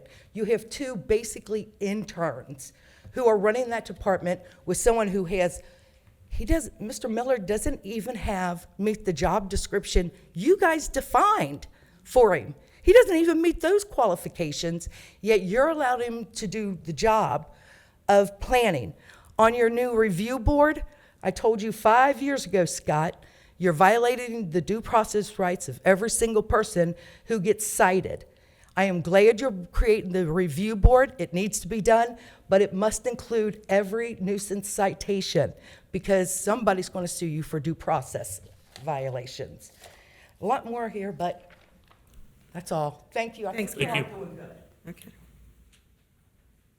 Okay, that brings us to administrative reports. Yes, and to kick the evening off tonight, that'll be Chief Alan Walls of the Fire Department. Since we've had some technical issues, we're going to forego the public piece, and I'm going to sneak back to my original seat. Welcome, Chief. Good evening. Good evening. Good evening to everyone still here in attendance. For my administrative report for August of 2023, there were 886 EMS incidents. There were 161 fire incidents. We made 28 responses into the Pleasant Run EMS contract area. We had no responses into the West College Hill Golfway EMS contract area. We had 1 building fire in the 9200 block of Coogan Drive with a $40,000 loss. And we had 1 technical rescue incident in the 7200 block at Thompson Road. That was a large animal rescue that required mutual aid from the Riley Township Fire Department, who specializes in those types of rescues. Property value loss was $40,000. Property value saved was $149,000 and $900,000. Year to date, we've saved 94.29%. So we saved $10 million in property. We've lost $607,000. Our incident response time average was 5 minutes and 3 seconds, and first unit on the scene less than 6 minutes was 70.65%. And that is my administrative report for August. Chief, I meant to send you a message yesterday. Just God bless you, the fire department, and all the folks that work under you. And we know that there's attacks, what is it now, 23 years? Is that what? 22. 22 years ago, took the biggest toll on the fire departments and the police and the Port Authority police. And there's not a 9/11 that goes by that I don't think about those firefighters running towards those buildings. And although you guys aren't running towards the buildings on 9/11, you do so every day, and I appreciate that. Just a somber statistic. So 343 firefighters died that day. In the years forth, 341 have died from 9/11 related illnesses who were at that scene. And I know you and I have talked about 9/11 should be a national holiday, and hopefully one day it will, to commemorate those folks that gave their lives. And I find it really odd now because, you know, I teach sophomores and seniors, none of whom were alive when that happened. And that's just kind of eerie to me because I forget most things, but boy, I remember every second of 9/11. So again, just my heart goes out for the brothers and sisters that you lost and have lost since, and thank you for your service. Thank you. Ditto from me also of all those thoughts and concerns. Also, do you want to talk about September 16th? Station 26 is going to help. There's a touch-a-truck? Correct. That'll be at Groesbeck Park on the 16th. I believe that there was an event planned there, and we will be present for that. So from 12:30 to 4, it's touch-a-truck at the Groesbeck Park? Correct. Okay. So all you kids that want to be firefighters, come out and touch those trucks and go through them. Thank you. Thank you. Thanks, Alan. You're doing a fine job. Thank you. No other questions? And the next report will be from Police Chief Ed Cordy. And while he's walking up, I neglected to mention earlier on that consent decree that you all approved. Actually, we mapped out the time, and that easement will actually save about 3 minutes on responses going northbound on Colerain Avenue. So that's a huge time savings when it comes to life-saving measures. So. Welcome, Chief. Hey, how's it going? Good evening. Good evening, everybody. Good evening. Administrative report. And to make sure I get caught up to where I was. All right, so August for the police department, we responded to 3,778 calls for service. That's an average of 122 calls per day. We're gonna break 44,000 calls for the year. For the month, we conducted 276 traffic stops, 7 OVI arrests, 102 arrests. We had 2 uses of force, which was one of them was a strike, and one of them was an OC deployment. We did not have any pursuits, and we opened 1 internal investigation. Code enforcement for the month, we had 112 total violations, 311 inspections, 88 closed violations. We referred 2 incidents to housing court. We had 28 property maintenance violations. Henry had 4 litter complaints, 32 abandoned vehicles, 31 parking complaints, 11 solicitors. If you notice, the solicitors on the interstate seem to be going back up. They are. 11 solicitors, and he communicated with the public on 60 different occasions. We have been, I've been waiting for this day to happen, but we now have the impact unit at least out in a small force, and it's pretty great to start giving you some stats again. We have our Officer Morris made it back from his training, so we have now both of our K-9 units out. We have Officer Meinking, Officer Huntington out there, and then while they're not working on our hiring initiatives, we have Sergeant McElvogue and OIC Molloy out there. The impact team conducted 30 traffic stops. They had 13 felony charges, 38 misdemeanor charges, closed 3 felony warrants, and 19 misdemeanor warrants. They're out there doing all kinds of different things. It's pretty amazing. During all their activities for the month, they recovered 2 firearms, 1,639 grams of marijuana, 9 grams of meth, 2.8 grams of fentanyl, 2 grams of tranq. I had to figure out what that was. It's fentanyl that's mixed with a horse tranquilizer.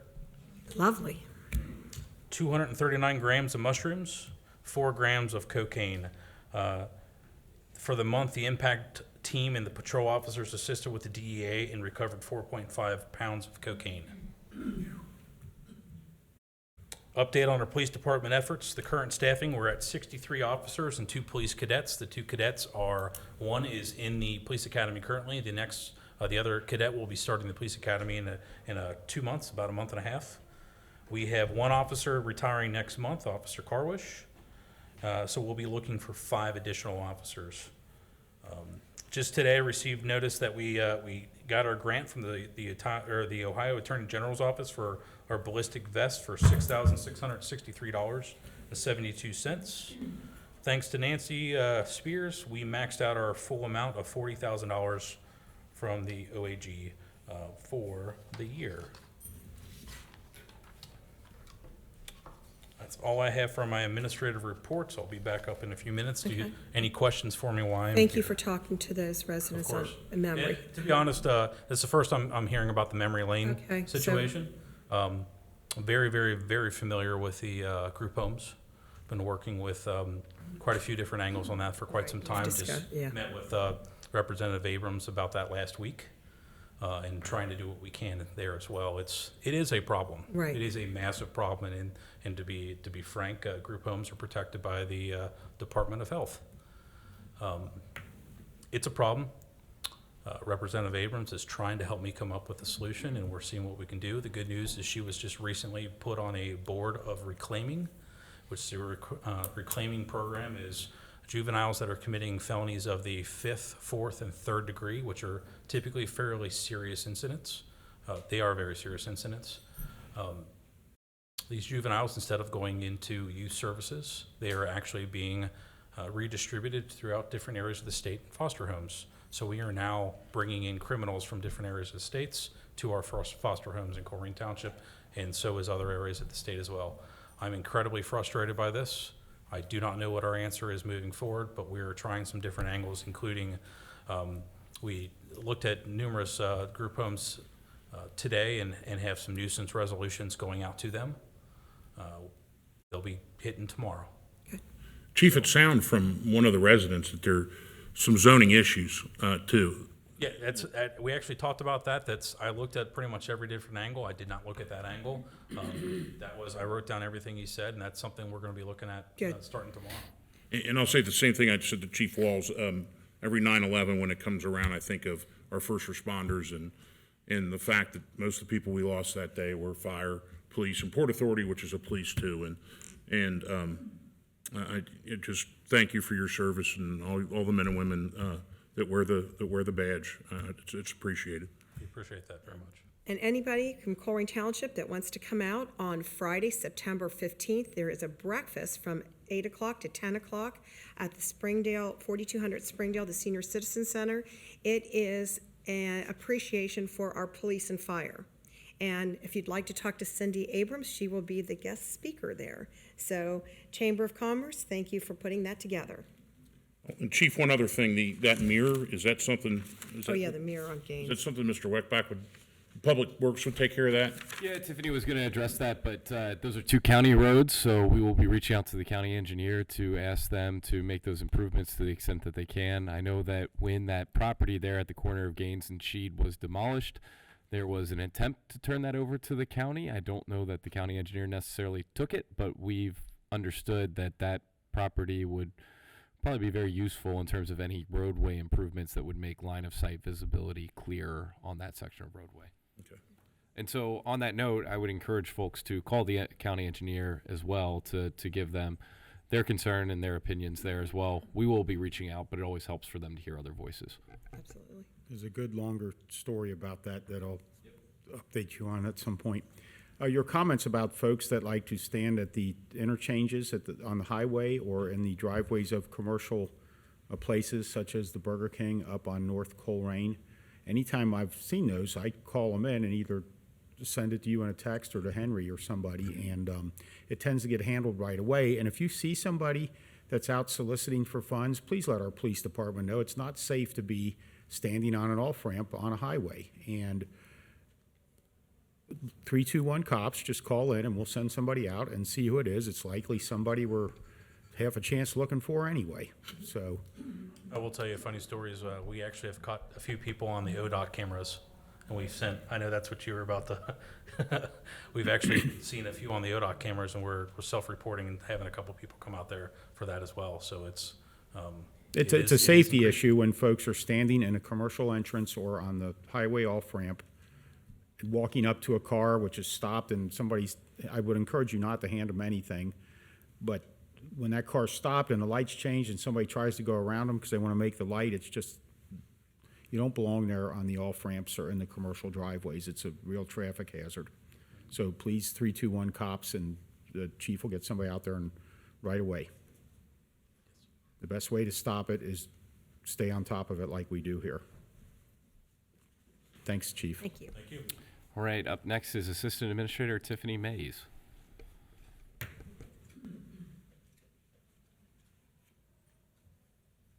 Good evening, ma'am. Hello, Board. Thank you. I have two items. One was to address the gains and sheed issue that was brought up this evening, and I'll make sure our staff reports that to the county. And our resident actually has a really great idea to help solve maybe a solution, but we would have to work with the county in a partnership with that. So the only other thing that I wanted to make sure everyone knew about is our Recycle Day, and that'll be Saturday, September 23rd from 8 to 2 p.m. So please come and visit us here, and we've got lots of stations, wood chipping, if you have tires, all that is on our website, all the information, and it's on Circle as well. That is all. Thank you, Board. Thank you. Thank you. All right, next up is David Miller from the Development Department. Welcome, Mr. Miller. Thank you, sir. Very busy month of August in planning and zoning development. There were a total of 74 zoning certificates that were issued. These were 15 businesses, 59 residents. Those are just a variety of certificates. 9 new homes that were issued and approved, and so those are under construction. 16 solar projects new for the month of August. We had 4 change of use and 4 signs, and so when you're crunching through all of those on a daily basis, plus working through the 2 board agendas for Zoning Commission and Board of Zoning Appeals, there's a lot of activity going on, and so it's very busy. So any questions? No, thank you for all your work, David. I know you've been exceptionally busy back there. All right, and then Board, for my administrative report, there were a few comments that came up that I think have come up before, so make it easy to respond to. We've had the question about Robert's Rules of Order. Per your all's rules that you've adopted for how you conduct your meetings, Robert's Rules is used as a general guide. It is not the document that is the end-all be-all, so hopefully that clarifies that issue. The mall does not have a formalized board. There are reciprocal agreements between the different parties, but there's not an actual mall board that I'm aware of. When it comes to gas aggregation, we are constantly looking at that, and to the extent that we're able to secure a better rate, we would be operating under what we call blend and extend. So right now, our existing agreement is for 2 years. We can't necessarily get out of that, but if we were to secure a better rate, we could extend it by a year, which would then reduce the rate during this period as well as in the additional year that would be added on. I'm not quite sure what the update is on the pavement schedule. Best bet there is to always reach out to our Public Services Department. I believe their direct line is 513-385-7502. So 7502 should take you to roads. I believe 7503 takes you to parks, in case I got that inversed. So don't do math in public, as they say. And then just generally, there's a lot on this agenda. It was a very meaty agenda, and I appreciate all the discussion that we're about to have on some of the items later on. Thank you. Okay, trustee reports. Who wants to go first? I don't care. You want to go, Matt? I guess so. So for my trustee report, I've limited this to remarks with regard to Sears and just the background on my decision making. The future for most malls is pretty clear now. In the 1980s, we had over 2,500 malls. Now about 700 remain. Predictions are in 10 to 15 years, we'll have only the highest performing 150 to 200 malls in operation. The day that I was elected to office, it was obvious to me that the biggest economic issue facing Colerain Township for the next several decades was Northgate Mall. At last count, Ohio alone had 31 abandoned malls. These are community killers. The property we call the mall, as you found out, consists of 3 different sections: the physical mall property, the theater, and the Sears property that includes nearly 13 acres. Colerain Township does not and never has owned the mall, does not control the mall, does not even have input into the future of the mall. If Colerain wants to redevelop the mall or parts of it and control what goes into that space, we must own it. For example, one interested auction bidder was a major tire distributor. It's obvious they would have used the front of the Sears as a retail outlet, and due to its sheer size, the rest is a warehouse. That would have meant more semi-traffic on Colerain at all hours of the night, more noise pollution, and the sweet sound of a semi's air brakes at 1 a.m. Township ownership prevented this scenario. Besides that specific example, we have a bigger issue: the likelihood that the mall will eventually close. When closed, most of these malls become abandoned. They sit and decay. Local crime increases, building vacancies near the mall skyrocket, residential property values drop, and the abandoned malls bring blight, illegal dumping, dangerous conditions, and other nuisances. Moreover, the owners of these malls often use every legal loophole in order to avoid addressing these issues. The resulting legal fees, in order to gain compliance and force the owner to make the property safe, are enormous, and the legal system is slow to provide relief. We would end up spending just as much taxpayer money in crime prevention and legal fees. That creates a grim picture for Colerain Township. Northgate is a mall that fits many of the prerequisites of the failed and abandoned malls that we see nationwide. Now, understanding that background, the township had 2 very distinct paths. First, we could do nothing, wait things out, hope that the decades-long national trends of mall failures would reverse, and that Northgate Mall would prosper. Somehow this miracle would occur despite the lack of financial commitment by the ownership group and the mall's ever-dwindling occupancy rate. As I said earlier, the township does not own the mall, control the mall, or have any input into the mall's operation. That said, the township could pursue a second strategy, a long-term strategy to put the pieces in place necessary to have input into the future of the mall property. Since taking office every single week, I would meet with our administrator, first Mr. Mills and now Mr. Weckbach, to discuss issues in the township.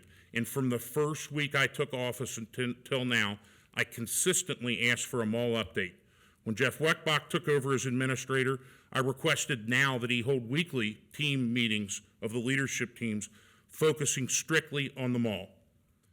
As Colerain Township hired new senior level staff, I insisted that each candidate have development experience. I wanted the township to create a development team deep with experience, and at some point the right opportunity would emerge. Colerain Township could use that opportunity to become more proactive, fill a seat at the table, and gain leverage in the search for solutions to the biggest economic problem facing Colerain Township over the next several decades. The staff we've put together of Jeff Weckbach, Jeff McElravy, Tiffany Mays, and David Miller, all before working for Colerain Township, were central figures in $3.7 billion in development.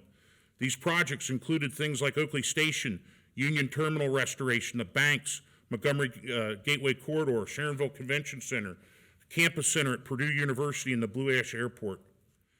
When this development team and leadership team unanimously determined that the Sears auction was the opportunity we were waiting for to take control of the township's economic destiny, I agreed 100%. I've heard many people reference spending $2.2 million on Sears. Our action not only provides the township the opportunity to take the initiative, but this is also an investment in simply not unfettered spending. We're buying prime real estate. Colerain Township has 2 choices. We invest now in the purchase of Sears with an eye toward redevelopment so that future projects can create more tax receipts and lower the overall tax burden. So the choice is about moving forward a more self-sufficient future Colerain Township, or the township can wait.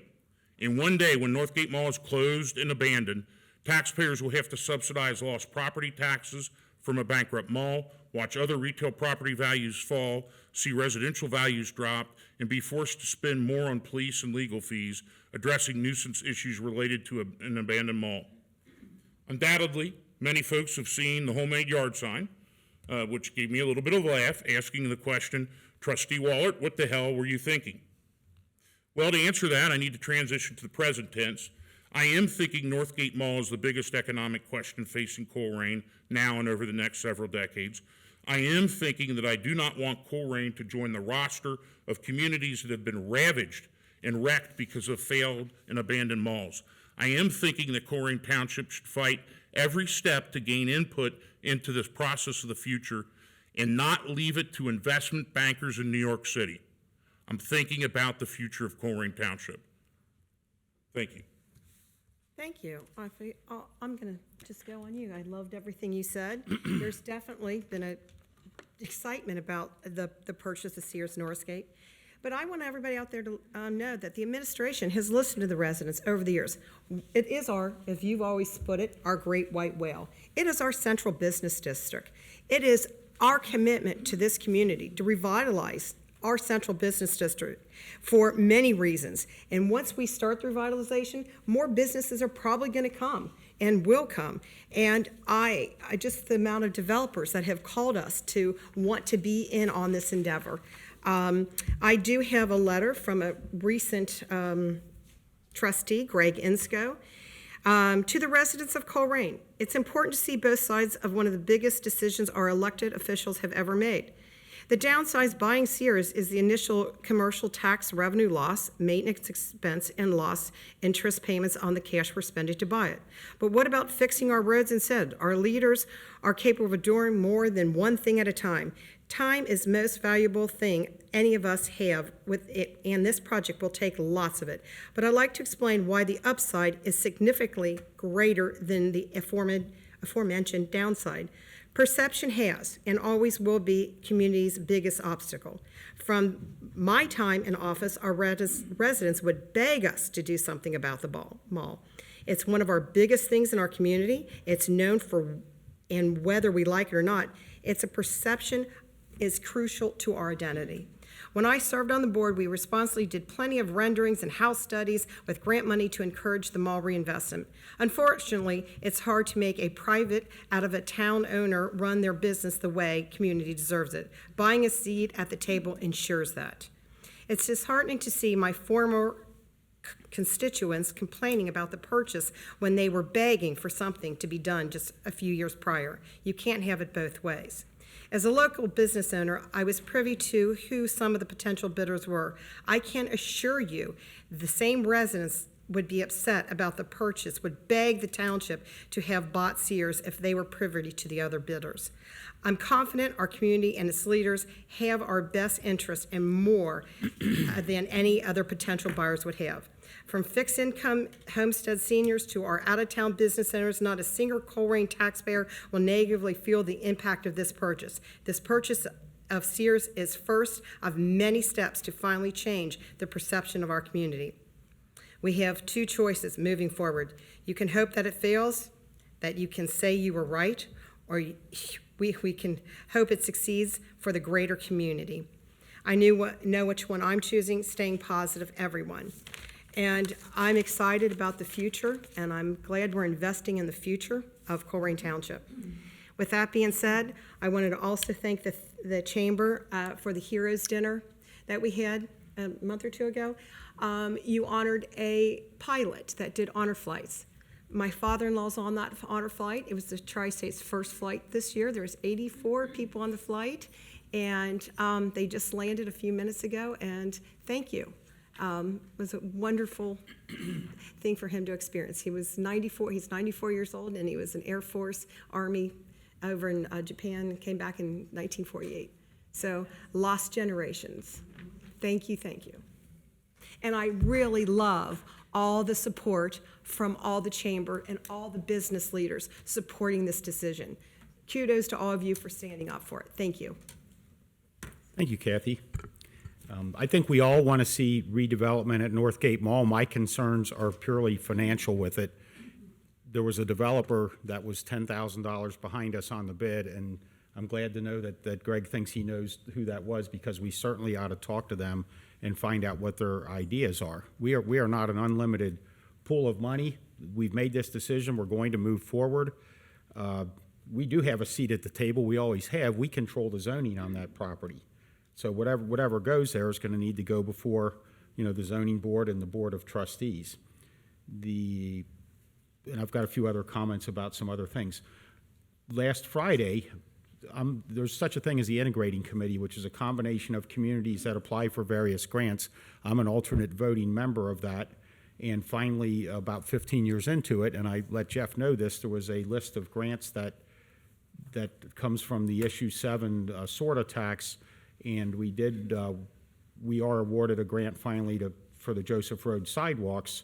So we are one step closer. There's another step where I think we will ultimately have to accept that. Yeah, But so the vote was positive. I was able to vote on it, so. The second grant that we've received, and when you combine those two grants, they should cover everything outside of design and right-of-way acquisition. Right, so we are working on it and getting there, and it reminds me, having lived here my whole life, when Gold Circle was there, and there was a mall there, and the Gold Circle got torn down, and the only thing that was left was, this way predates you, the Gold, but not you and I, Kathy, right? I love Gold Circle. I remember Gold Circle. Huh? The Gold Circle got torn down, and a Home Depot went in there, and they left. When you go in the Groesbeck Post Office, that has always been there, and that is the last remaining standing part of Gold Circle Mall that was there. The Mirror on Sheed, yes, that's a county road. I'm very familiar with it. I believe the Port Authority controls that house, which ultimately was torn down and would make a great easement or right away. It's the property that's needed to straighten out Gaines Road. It's just a matter of getting the engineer to fund it. Let's see what I can talk about here. I'm not going to answer that. The thing at 7219 Memory Lane, yes, I will look into that and make that a special project. Tomorrow is the 100th birthday of Sally Holthouse, who has just been around forever. And I've known her since I was a little kid, and she will be 100 tomorrow. We did not invite her to the meeting. We're not going to do a proclamation. We're not doing that, so. The laugh is, we gave a proclamation to another, her name is Phil McMahon. Wonderful lady. But We celebrated her 100th birthday. God We gave rest her her the soul. proclamation, and several hours later, she died. So we decided not to do that for Mrs. Holthouse. But she's, Mrs. Holthouse is, and I always joke around about, I bet the things that we argue about at these meetings are the same stuff they were arguing about 100 years ago, so she would know that at this point. Going back to Sears, I did make a comment that I wrote down as we were discussing it. Yes, this board put together, we had a grant in 2019 to draw part of what you displayed there on the screen. So this is something we have all been thinking about. We're just arguing about money about it right now. As far as eminent domain for the rest of the mall, there was a court case in Ohio where Anderson Development tried to take all those properties in Rookwood for eminent domain, and that turned out to be a very expensive case that the last guy who had the last house over there off Edwards Road ended up winning, and I think he sold his $50,000 house for about $1.7 million after the Ohio Supreme Court found for him. So I don't think eminent domain is going to work with the rest of that property. It's going to have to be a negotiation. And what Jeff was referring to, I think you called it an REA, there is sort of a covenant amongst the different people and owners of the property that we know as Northgate Mall.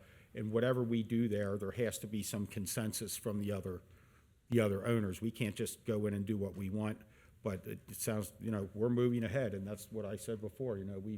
We agree on stuff, we disagree on stuff, we've made a decision, let's get moving on it at this point. There's no turning back. Tear down. Well, that's my answer. Like I said earlier, the preeminent retailer in this country of 100 years, Sears, couldn't make it work. And not so much their fault, it's because all you guys are buying stuff online, and not as many people go into brick and mortar stores anymore. So I'm excited and interested to see how this proceeds. So I guess that's all, Kathy. Thank you. Thank you. We're boring now. You can go now. Thank you guys for coming out tonight. Thank you for coming. All right, so board, the next items on the agenda are new business, and we kick it off with Public Safety and Fire Chief Alan Walls. Who has- Actually, point of inquiry here. I have a motion that would be new business that was not on the original agenda. So I guess I would need to right now add it to the agenda. Yeah. So I will motion to add to the agenda as I guess is number I. I don't even know. I guess since we're small a, big, small b. A motion to extend the contract of Mr. Jeff Weckbach to the date of December 31st, 2025, to make him eligible annually for the merit pool and to extend a increase of pay in 2023 of 2% and 3% the following year. Should we do that under item 12? Yeah, you could certainly do that as a motion as part of the compensation Okay, review. okay, we'll do it under old business 12. You want to withdraw that for now? Yeah, let me withdraw that motion. Yeah. And yes, I will say the amount. All right, so Chief Alan Walls.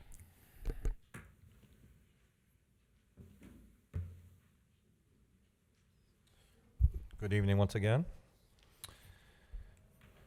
Number A here, or letter A. I have a motion to accept grant funding from the Ohio First Responder Recruitment, Retention, and Resilience Program, the amount of $372,203.64, and I recommend adoption of that motion. I motion we accept the grant funding from the Ohio First Responder Recruitment, Retention, and Resilience Program, $372,203.64. I'll second that. Discussion? Tell us a little bit about what that is. So first of all, there's no matching portion of that for the township. We applied last year to the state of Ohio as a part of their First Responder Recruitment, Retention, and Resilience Program to allow a bonus to be given to employees at the fire department due to the pandemic. And so they had to be hired by a certain date. And then there are some full-time employees who are eligible. There are some full-time employees who aren't eligible. Likewise, there are some part-time employees who are eligible, and there are some who aren't eligible. And that we asked for almost $800,000. Looking at our budget, however, because the number of agencies that applied, they reduced what they could offer us and offered us the $372 to a $364. Take it. Okay, thank you. Thank you. Ms. Orich? Yes. Mr. Unger? Yes. Mr. Waller? Yes. Thank you. And letter B. This is a motion to accept grant funding from the Ohio Ambulance Transportation Program in the amount of $21,506.45. And once again, we recommend adoption of the motion. I motion that we accept grant funding from the Ohio Ambulance Transportation Program of $21,506.45. I'll second. Any discussion? How'd that money come about? It's a grant that you applied for. It's a grant that we applied for. This offsets the cost of our ambulance refittings in that. So actually what it is, it's in addition to the first grant. This is through the Ambulance Transportation Program. We can use it for one of three things. As I mentioned, there are some employees who aren't eligible for the first grant. So we could use this to get them a bonus. It could be used to reimburse some overtime or for some unreimbursed expenses because of the COVID-19 pandemic. What we would like to do in order to be fair is for those who weren't eligible for the first grant to use some of this to get them a bonus. So it's COVID money. Correct. Yes. Okay. Yep. I know it's a lot of paperwork to apply for these grants, so whoever has done their job, thank you for them. Thank you. Ms. Orich? Yes. Mr. Unger? Yes. Mr. Waller? Yes. Thank you. Thank you. Thank you, Board. The next few items will be presented by Chief Ed Cordy from the Police Department. Welcome back, Chief. Okay, item C, resolution declaring nuisance and ordering abatement. This resolution allows for the removal of uncontrolled vegetation and/or refuge at the following properties: 6850 Acre Drive, 2972 Aries Court, 3143 Blue Acres Drive, 5978 Blue Rock Road, 6401 Colerain Avenue, 11525 Colerain Avenue, 2595 Cornwall Drive, 10876 Gosling Road, 9636 Pippin Road, 9750 Pippin Road, 7909 Thompson Road, 2545 Roosevelt Avenue, 5971 Sheets Road, 5999 Sheets Road, 12092 Westerly Drive. Recommend adoption of the resolution. A motion we adopt the resolution declaring nuisance and ordering abatement at the properties as described by Chief Cordy. I'll second. Any discussion? None. None. Ms. Orich? Yes. Mr. Unger? Yes. Mr. Waller? Yes. Item D, resolution declaring a junk motor vehicle at 8729 Moonlight Lane. This is, there's one vehicle on the lot. It's a 1988 blue Oldsmobile Delta 88. Recommend adoption of the resolution. I recommend adoption of the resolution declaring a junk motor vehicle on 8729 Moonlight Lane. I'll second. Any discussions? None from me. None. Ms. Orich? Yes. Mr. Unger? Yes. Mr. Waller? Yes. Item E, resolution declaring a junk motor vehicle at 10260 Storm Drive. There's one vehicle on this property. It's a 2005 black Jeep Liberty. Recommend adoption of the resolution. A motion that we approve the resolution declaring a junk motor vehicle at 10260 Storm Drive, a black, it must be down on the screen here. Jeep Liberty. Black Jeep Liberty. I'll second. Any discussion? No discussion from me. None. Ms. Orich? Yes. Mr. Unger? Yes. Mr. Waller? Yes. Item F, motion to issue a noise resolution permit to William Ware for Skyline Acres Annual Cookout. This will actually take place at Groesbeck Park, 8296 Clara Avenue. This is the first request for the permit for 2023 from Mr. Ware. The request for the permit is from September 16th, 2023, between the hours of 3 p.m. and 8:30 p.m. This event will take place at Groesbeck Park. Recommend adoption of the motion. Okay.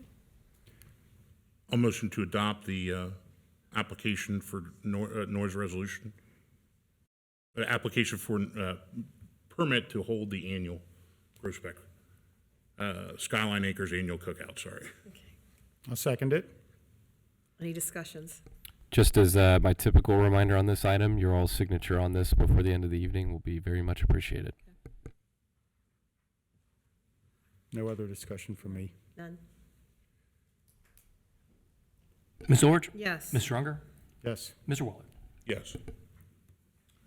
All right, item G is a first reading. It's for the Code Enforcement Review Board, or so we are calling it the CURB. This board, once established, would provide due process to enter entity or homeowner that is found to be in the violation of the township's vacant building resolution or rental registration. This board will take testimony from the owners and evaluate the facts surrounding the case before making the final determination and recommendation. If the recommendation is to enforce the existing resolution against the property, then the resolution will be prepared to be adopted by the trustees to directly assess the property tax bill for the violation. No actions requested. Okay. So this is just first reading, so as you all have reviewed this, if you have feedback or additional information you would like for us to consider, now would be a great time to share that with us. Again, this is intended to provide us with another tool in the toolkit to move forward on action on some of these issues. For what this is worth, I want to give credit to our code enforcement officer, Stan Schmale. This was actually his idea. He presented me with this proposal, and I immediately thought that this was just a brilliant thought and a great way for us to move forward. So we're going to give this a try, see how it shakes out next year, and hopefully this is a winner and helps us improve our processes. So how would it affect the nuisance abatements we just ordered? This is not that. This is That would be separate. So this is looking at our limited home rule resolutions, which we've adopted. There are not a ton of them that we've adopted, but 2 of them that we have put in place over the past couple of years are the rental registration. And then we've had a vacant resolution on the books, and that's gone through several iterations. And in terms of enforcement, this would provide that due process for those individuals that if we declare that they are a vacant, we go through the notification processes, and then they wind up coming back and saying, hey, I actually have a business in there, you're just not aware of it. This board would be able to review those details, provide a directive to you all on assessment or not. As part of this, this board would be reviewing this testimony to try to come to that final determination. And so we'd probably have to modify our existing rental registration resolution as well as our vacant resolution to at least speak to the Code Enforcement Review Board. So that'll probably be a future action that'll be before you all before year end as well. So we have no, how many times a month they're going to meet, or I think it speaks in the bylaws about a once a month meeting, but that can be suspended or increased depending on the frequencies. Odds are at the start of next year, when the rental resolution takes effect, you're probably going to have a lot of properties that are going to have to go through this. And I've heard one tonight. yeah, and our resolution as it stands does provide some exemptions, and so these are great opportunities for those property owners to come in and say, look, this is my brother that rents it, and per your resolution, and I don't know if that's how a resolution reads, but per a resolution that doesn't qualify as a rental, and so they'd be able to provide us with that opportunity to hear the testimony before we move forward. And this isn't necessarily going to come back at the next meeting. This is just a first reading of it. This is the first meeting, or reading. My intent is to have this on the next agenda unless you all decide that you need more time to consider. I'll read through it and follow up with questions I have for you. And the hope is that if we establish this board at the next meeting, then we can put out an application process and start to solicit. So there was a suggestion by a member of the board to have it be something that each person kind of appoints. So all 3 of you would have an appointee, the fiscal officer would have an appointee, and then I as the administrator. And so individually, you all can use whatever process you would like to solicit who your applicants are, or we can try to centrally warehouse those and distribute those out and go that route too. So there's some options moving forward. And it will be all recorded and as per. Yeah, so we'll have to talk to Waycross to figure out it within our existing contract if that will be included in our recordings, but if nothing else, it will be a public body, it will have public notices, it will have public meetings and minutes and agendas and all of that. So at a minimum, it will have that, and we'll have to talk to Waycross to see if that fits within our existing agreement. All right, thank you. Okay, thank you.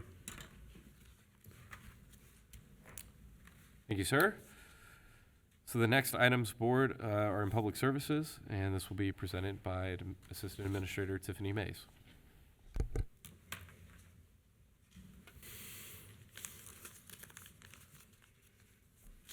Welcome back. Thank you. Thanks for having me. The next item on the agenda is a resolution approving the ODOT project PID 113713 Pippin Road sidewalks. The information on this item can be found in your packet on page 138. The township received a grant from ODOT in 2019 for the construction of the sidewalks on Pippin Road from Stout to Mary Way, and that's just north of the Gloria Lake and then between the Northwest High School. This piece of legislation is required by ODOT before formal bidding can occur. The state is anticipating issuing bids in October and will likely award the contract for construction to be completed in the 2024 or 2025 season. Staff recommendation is an adoption of the resolution. A motion to adopt the ODOT project PID 113713 Pippin Road sidewalks. I'll second. Open for discussion. Yes, when we vote on it, there is one typo where it says EN instead of IN, just to make a note of that. And just as people would read this, this is costing us $0. We got a grant, what? We did receive ODOT safety funds. There's some minimal charges to us for things like right-of-way acquisition and design, but for the most part, construction is fully covered. Right, just.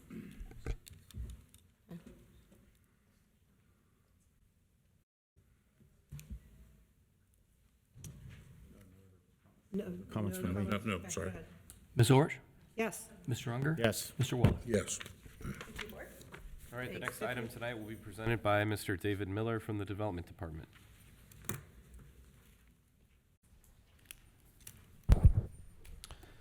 All right, tonight is a item from development. It is a motion to set a public hearing for September 26, 2023 at 7 p.m.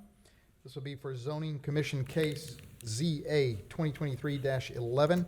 It is a zoning map amendment for 7679 East Miami River Road from R2 to PDM. So this is going to be an expansion for HJ Hauling.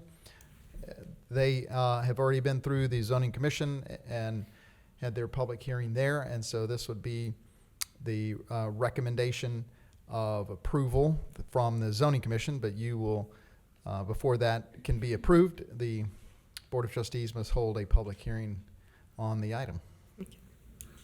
So I motion to set a public hearing for September 26, 2023 at 7 p.m.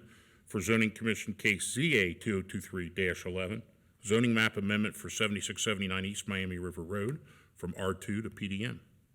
I'll second. Any discussions? No comment. No, I'm good.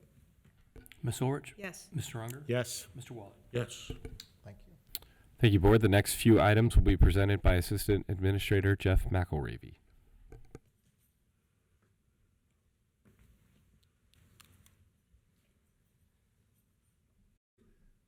Good evening, Board. Good evening.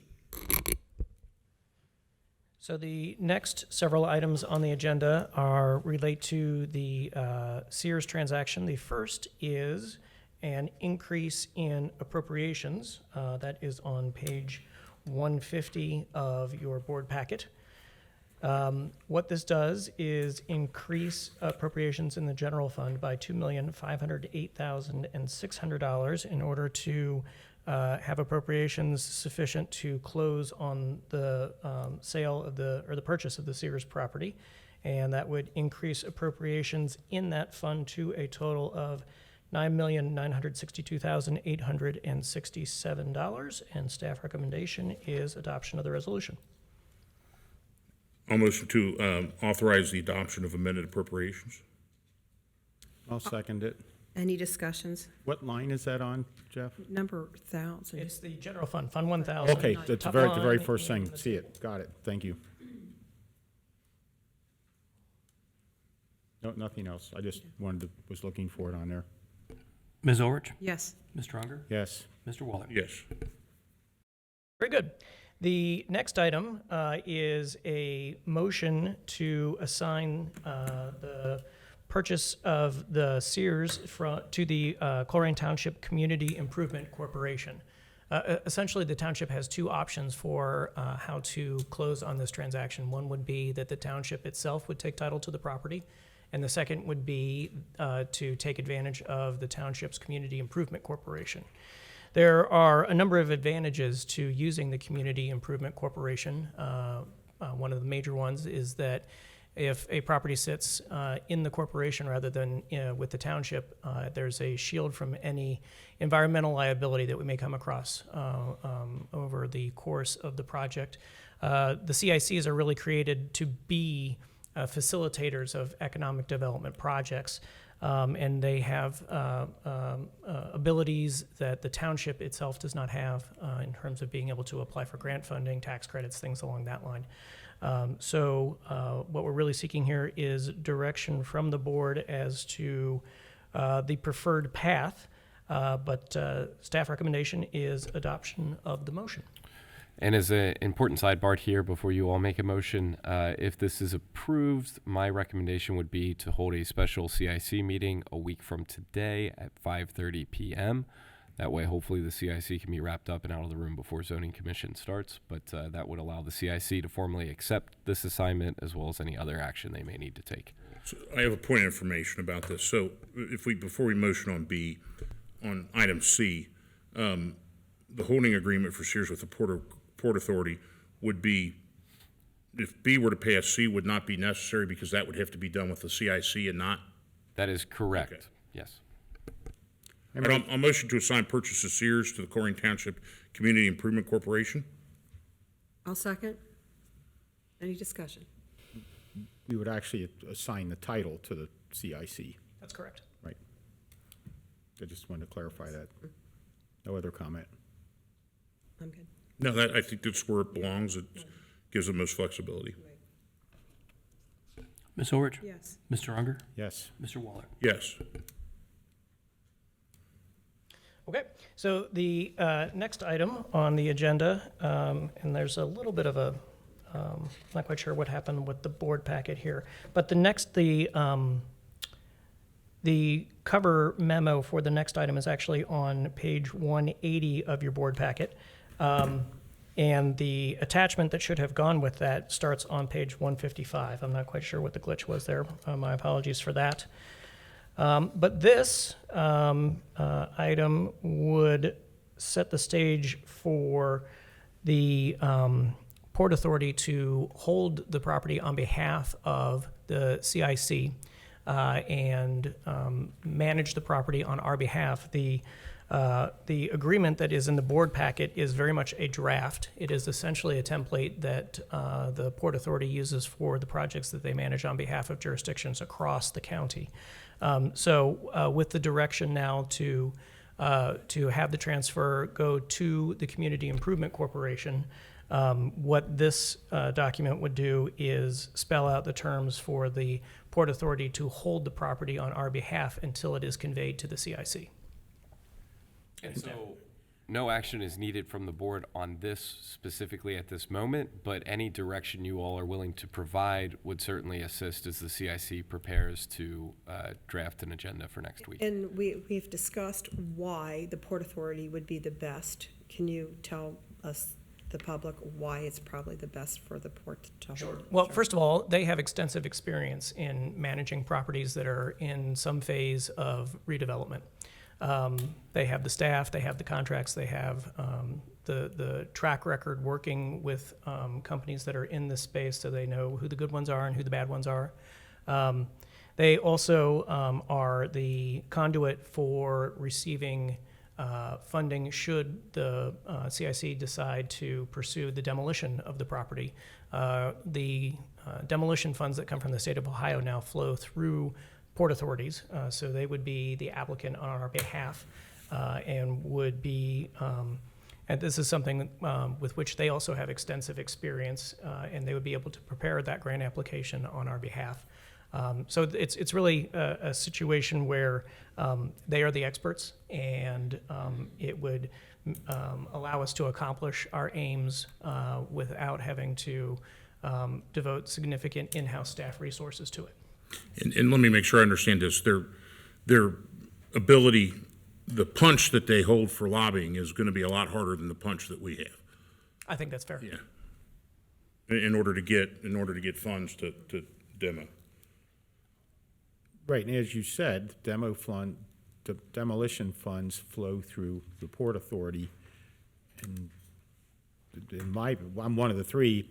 To minimize our ongoing expenses, and because retail doesn't work there, obviously, I want to head down that path and see what we need to do to get it demolished. And if that's our best shot at getting outside funds to do that, that helps our general fund budget.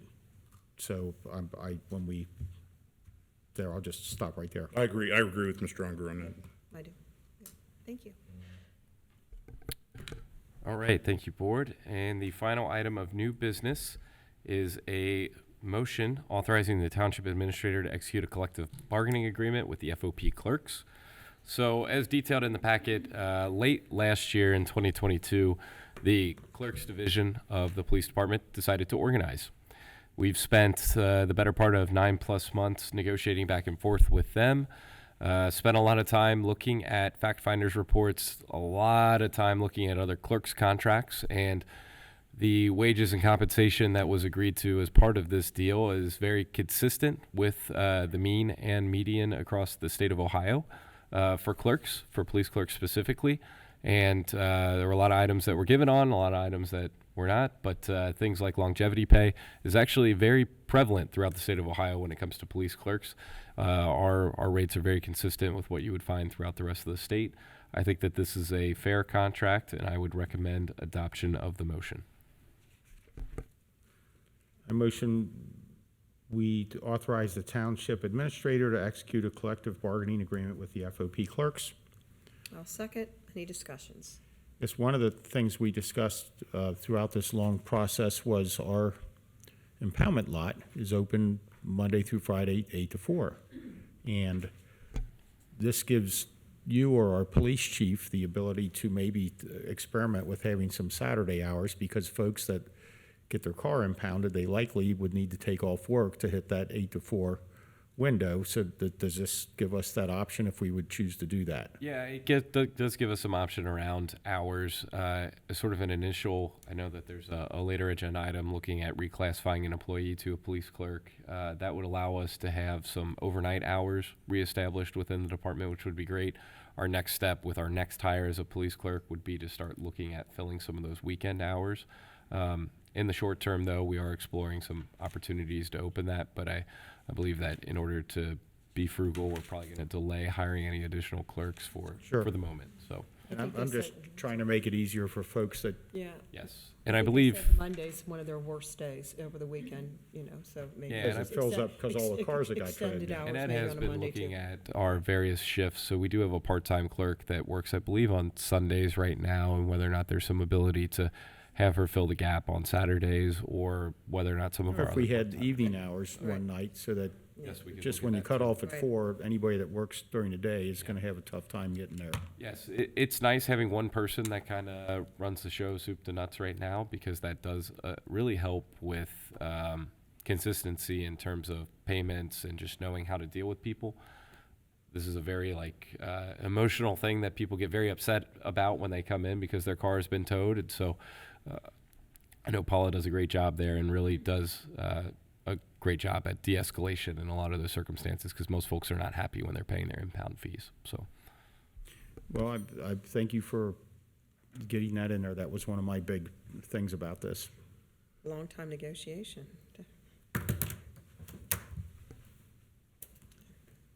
Ms. Orch? Yes. Mr. Unger? Yes. Mr. Waller? Yes. Now you got 12. Yes. Item 12, old business.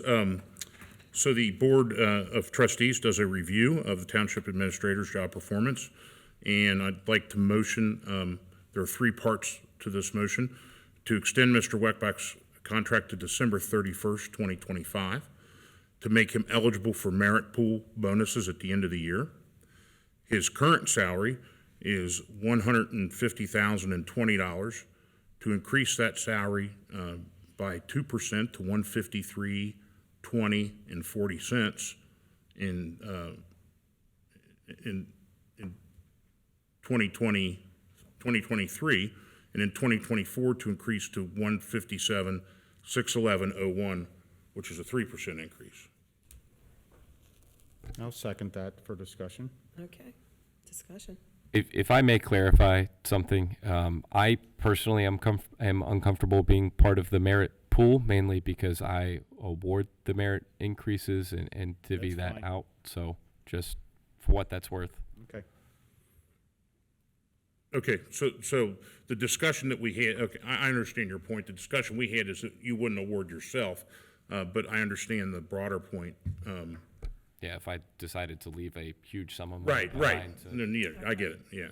So, well, let me amend that to extend it December 31st, 2025 with salary of $153,020.40, and then the following year, $157,611.01, which represents a 2% and 3% raise from current. Then I will second that as amended. One of the things that was important to me is we have engulfed or headed down the road of some pretty big projects. And when we were talking about this whole Sears thing, I told you better stick around.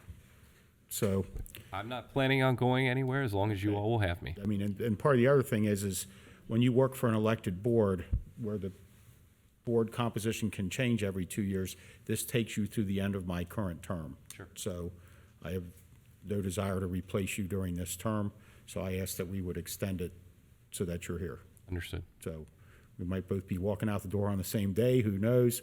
But I think you're an intelligent fella and you're doing a good job, and have 15 balls in the air at any given moment and dealing with a lot of people, and And thanks for all your efforts.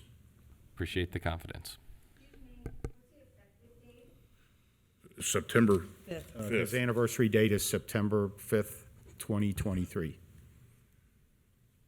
And I could just add that I appreciate the job that you're doing, and you've reorganized a lot, and a lot since taking over, and I think it's streamlined, and I just think we probably have the best administrative staff that we've had since I can remember, in terms of administrators, assistant administrators, Mr. Miller, and I just think that you guys are doing a great job. I agree totally. And getting back to the demands of the job, you're obviously, we've all had a long day. I think we all have day jobs also. Matt probably started at 7 o'clock this morning, and I was a little bit before that. 6. But you are here at 10 o'clock at night, and I know that a lot of nights you're out doing different township activities, and you'll be there all day on the 23rd, and your job is not have any set hours. It's just always be the administrator. And I know a lot of times I'm going back and forth with you on a Sunday, just dotting stuff up, and I think, gee, I ought to quit bugging him, but I mean, that's the best time for me to get answers on stuff, and it's tough working for an elected board, and I've always told you that. And you got 3 different personalities, and sometimes it seems like we're going in different directions. And to you folks at home, and you wonder why we sit here and sometimes don't know, I keep saying this, and Matt and Kathy will agree, we don't get to talk to each other about any of these issues outside of meetings. That's what that's one of the drawbacks of a 3-person board, but all of our discussions are in public. And so here we sit, and then you put up with it. So thanks for working for us. I think our discussions are fabulous. I don't think they're hard. Somebody else might be a little harder. Kathy, Matt and I beat you on the flock camera thing, it's just, Oh, God, 1 win, yay.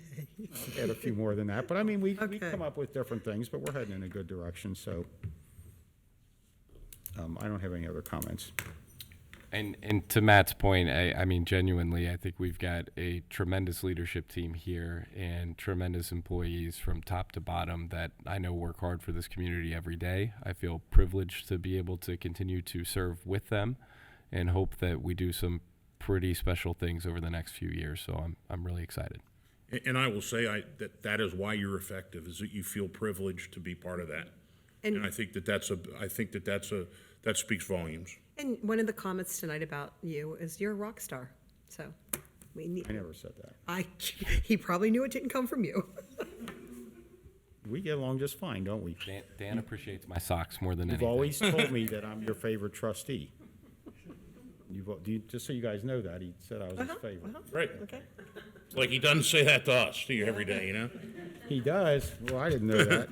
Okay, well, that's enough discussion for me, so. Ms. Orich? Yes. Mr. Unger? Yes. Mr. Waller? Yes. Thank you, Board. Last items on the agenda are consent items, which I'll read into the record. We have a donation in the Police Department from the Moose Lodge. That is for $2,179.32. An equal donation in the Department of Fire and EMS from the Moose Lodge in the amount of $2,179.32.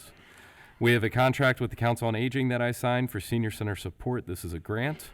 We have a contract with JG, which Jerzer Gears, and this is for Station 26 Storm Shelter Review and Testing for $6,000. We have an equal contract for Station 102 Storm Shelter Review and Testing for $6,000. We have a contract, which is settlement agreement for case 2023-0584 in the amount of $5,500. We have a contract with Power DMS. This is police software. It is $6,376.04 for the period of 1 year. We have a promotion to a full-time firefighter. That would be Mr. Aaron DeWald at a rate of $20.86 per hour. We have a wage adjustment for Kelly Hopewell, who is the civilian supervisor, to an amount of $28.60 per hour.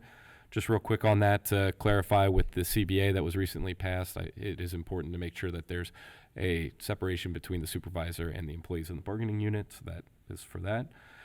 We've got a new role, which is to transition Brandon Ellis, who's currently a police officer, to a police clerk. That rate is in the CBA. He would be at the top step of that CBA. I don't know off the top of my head.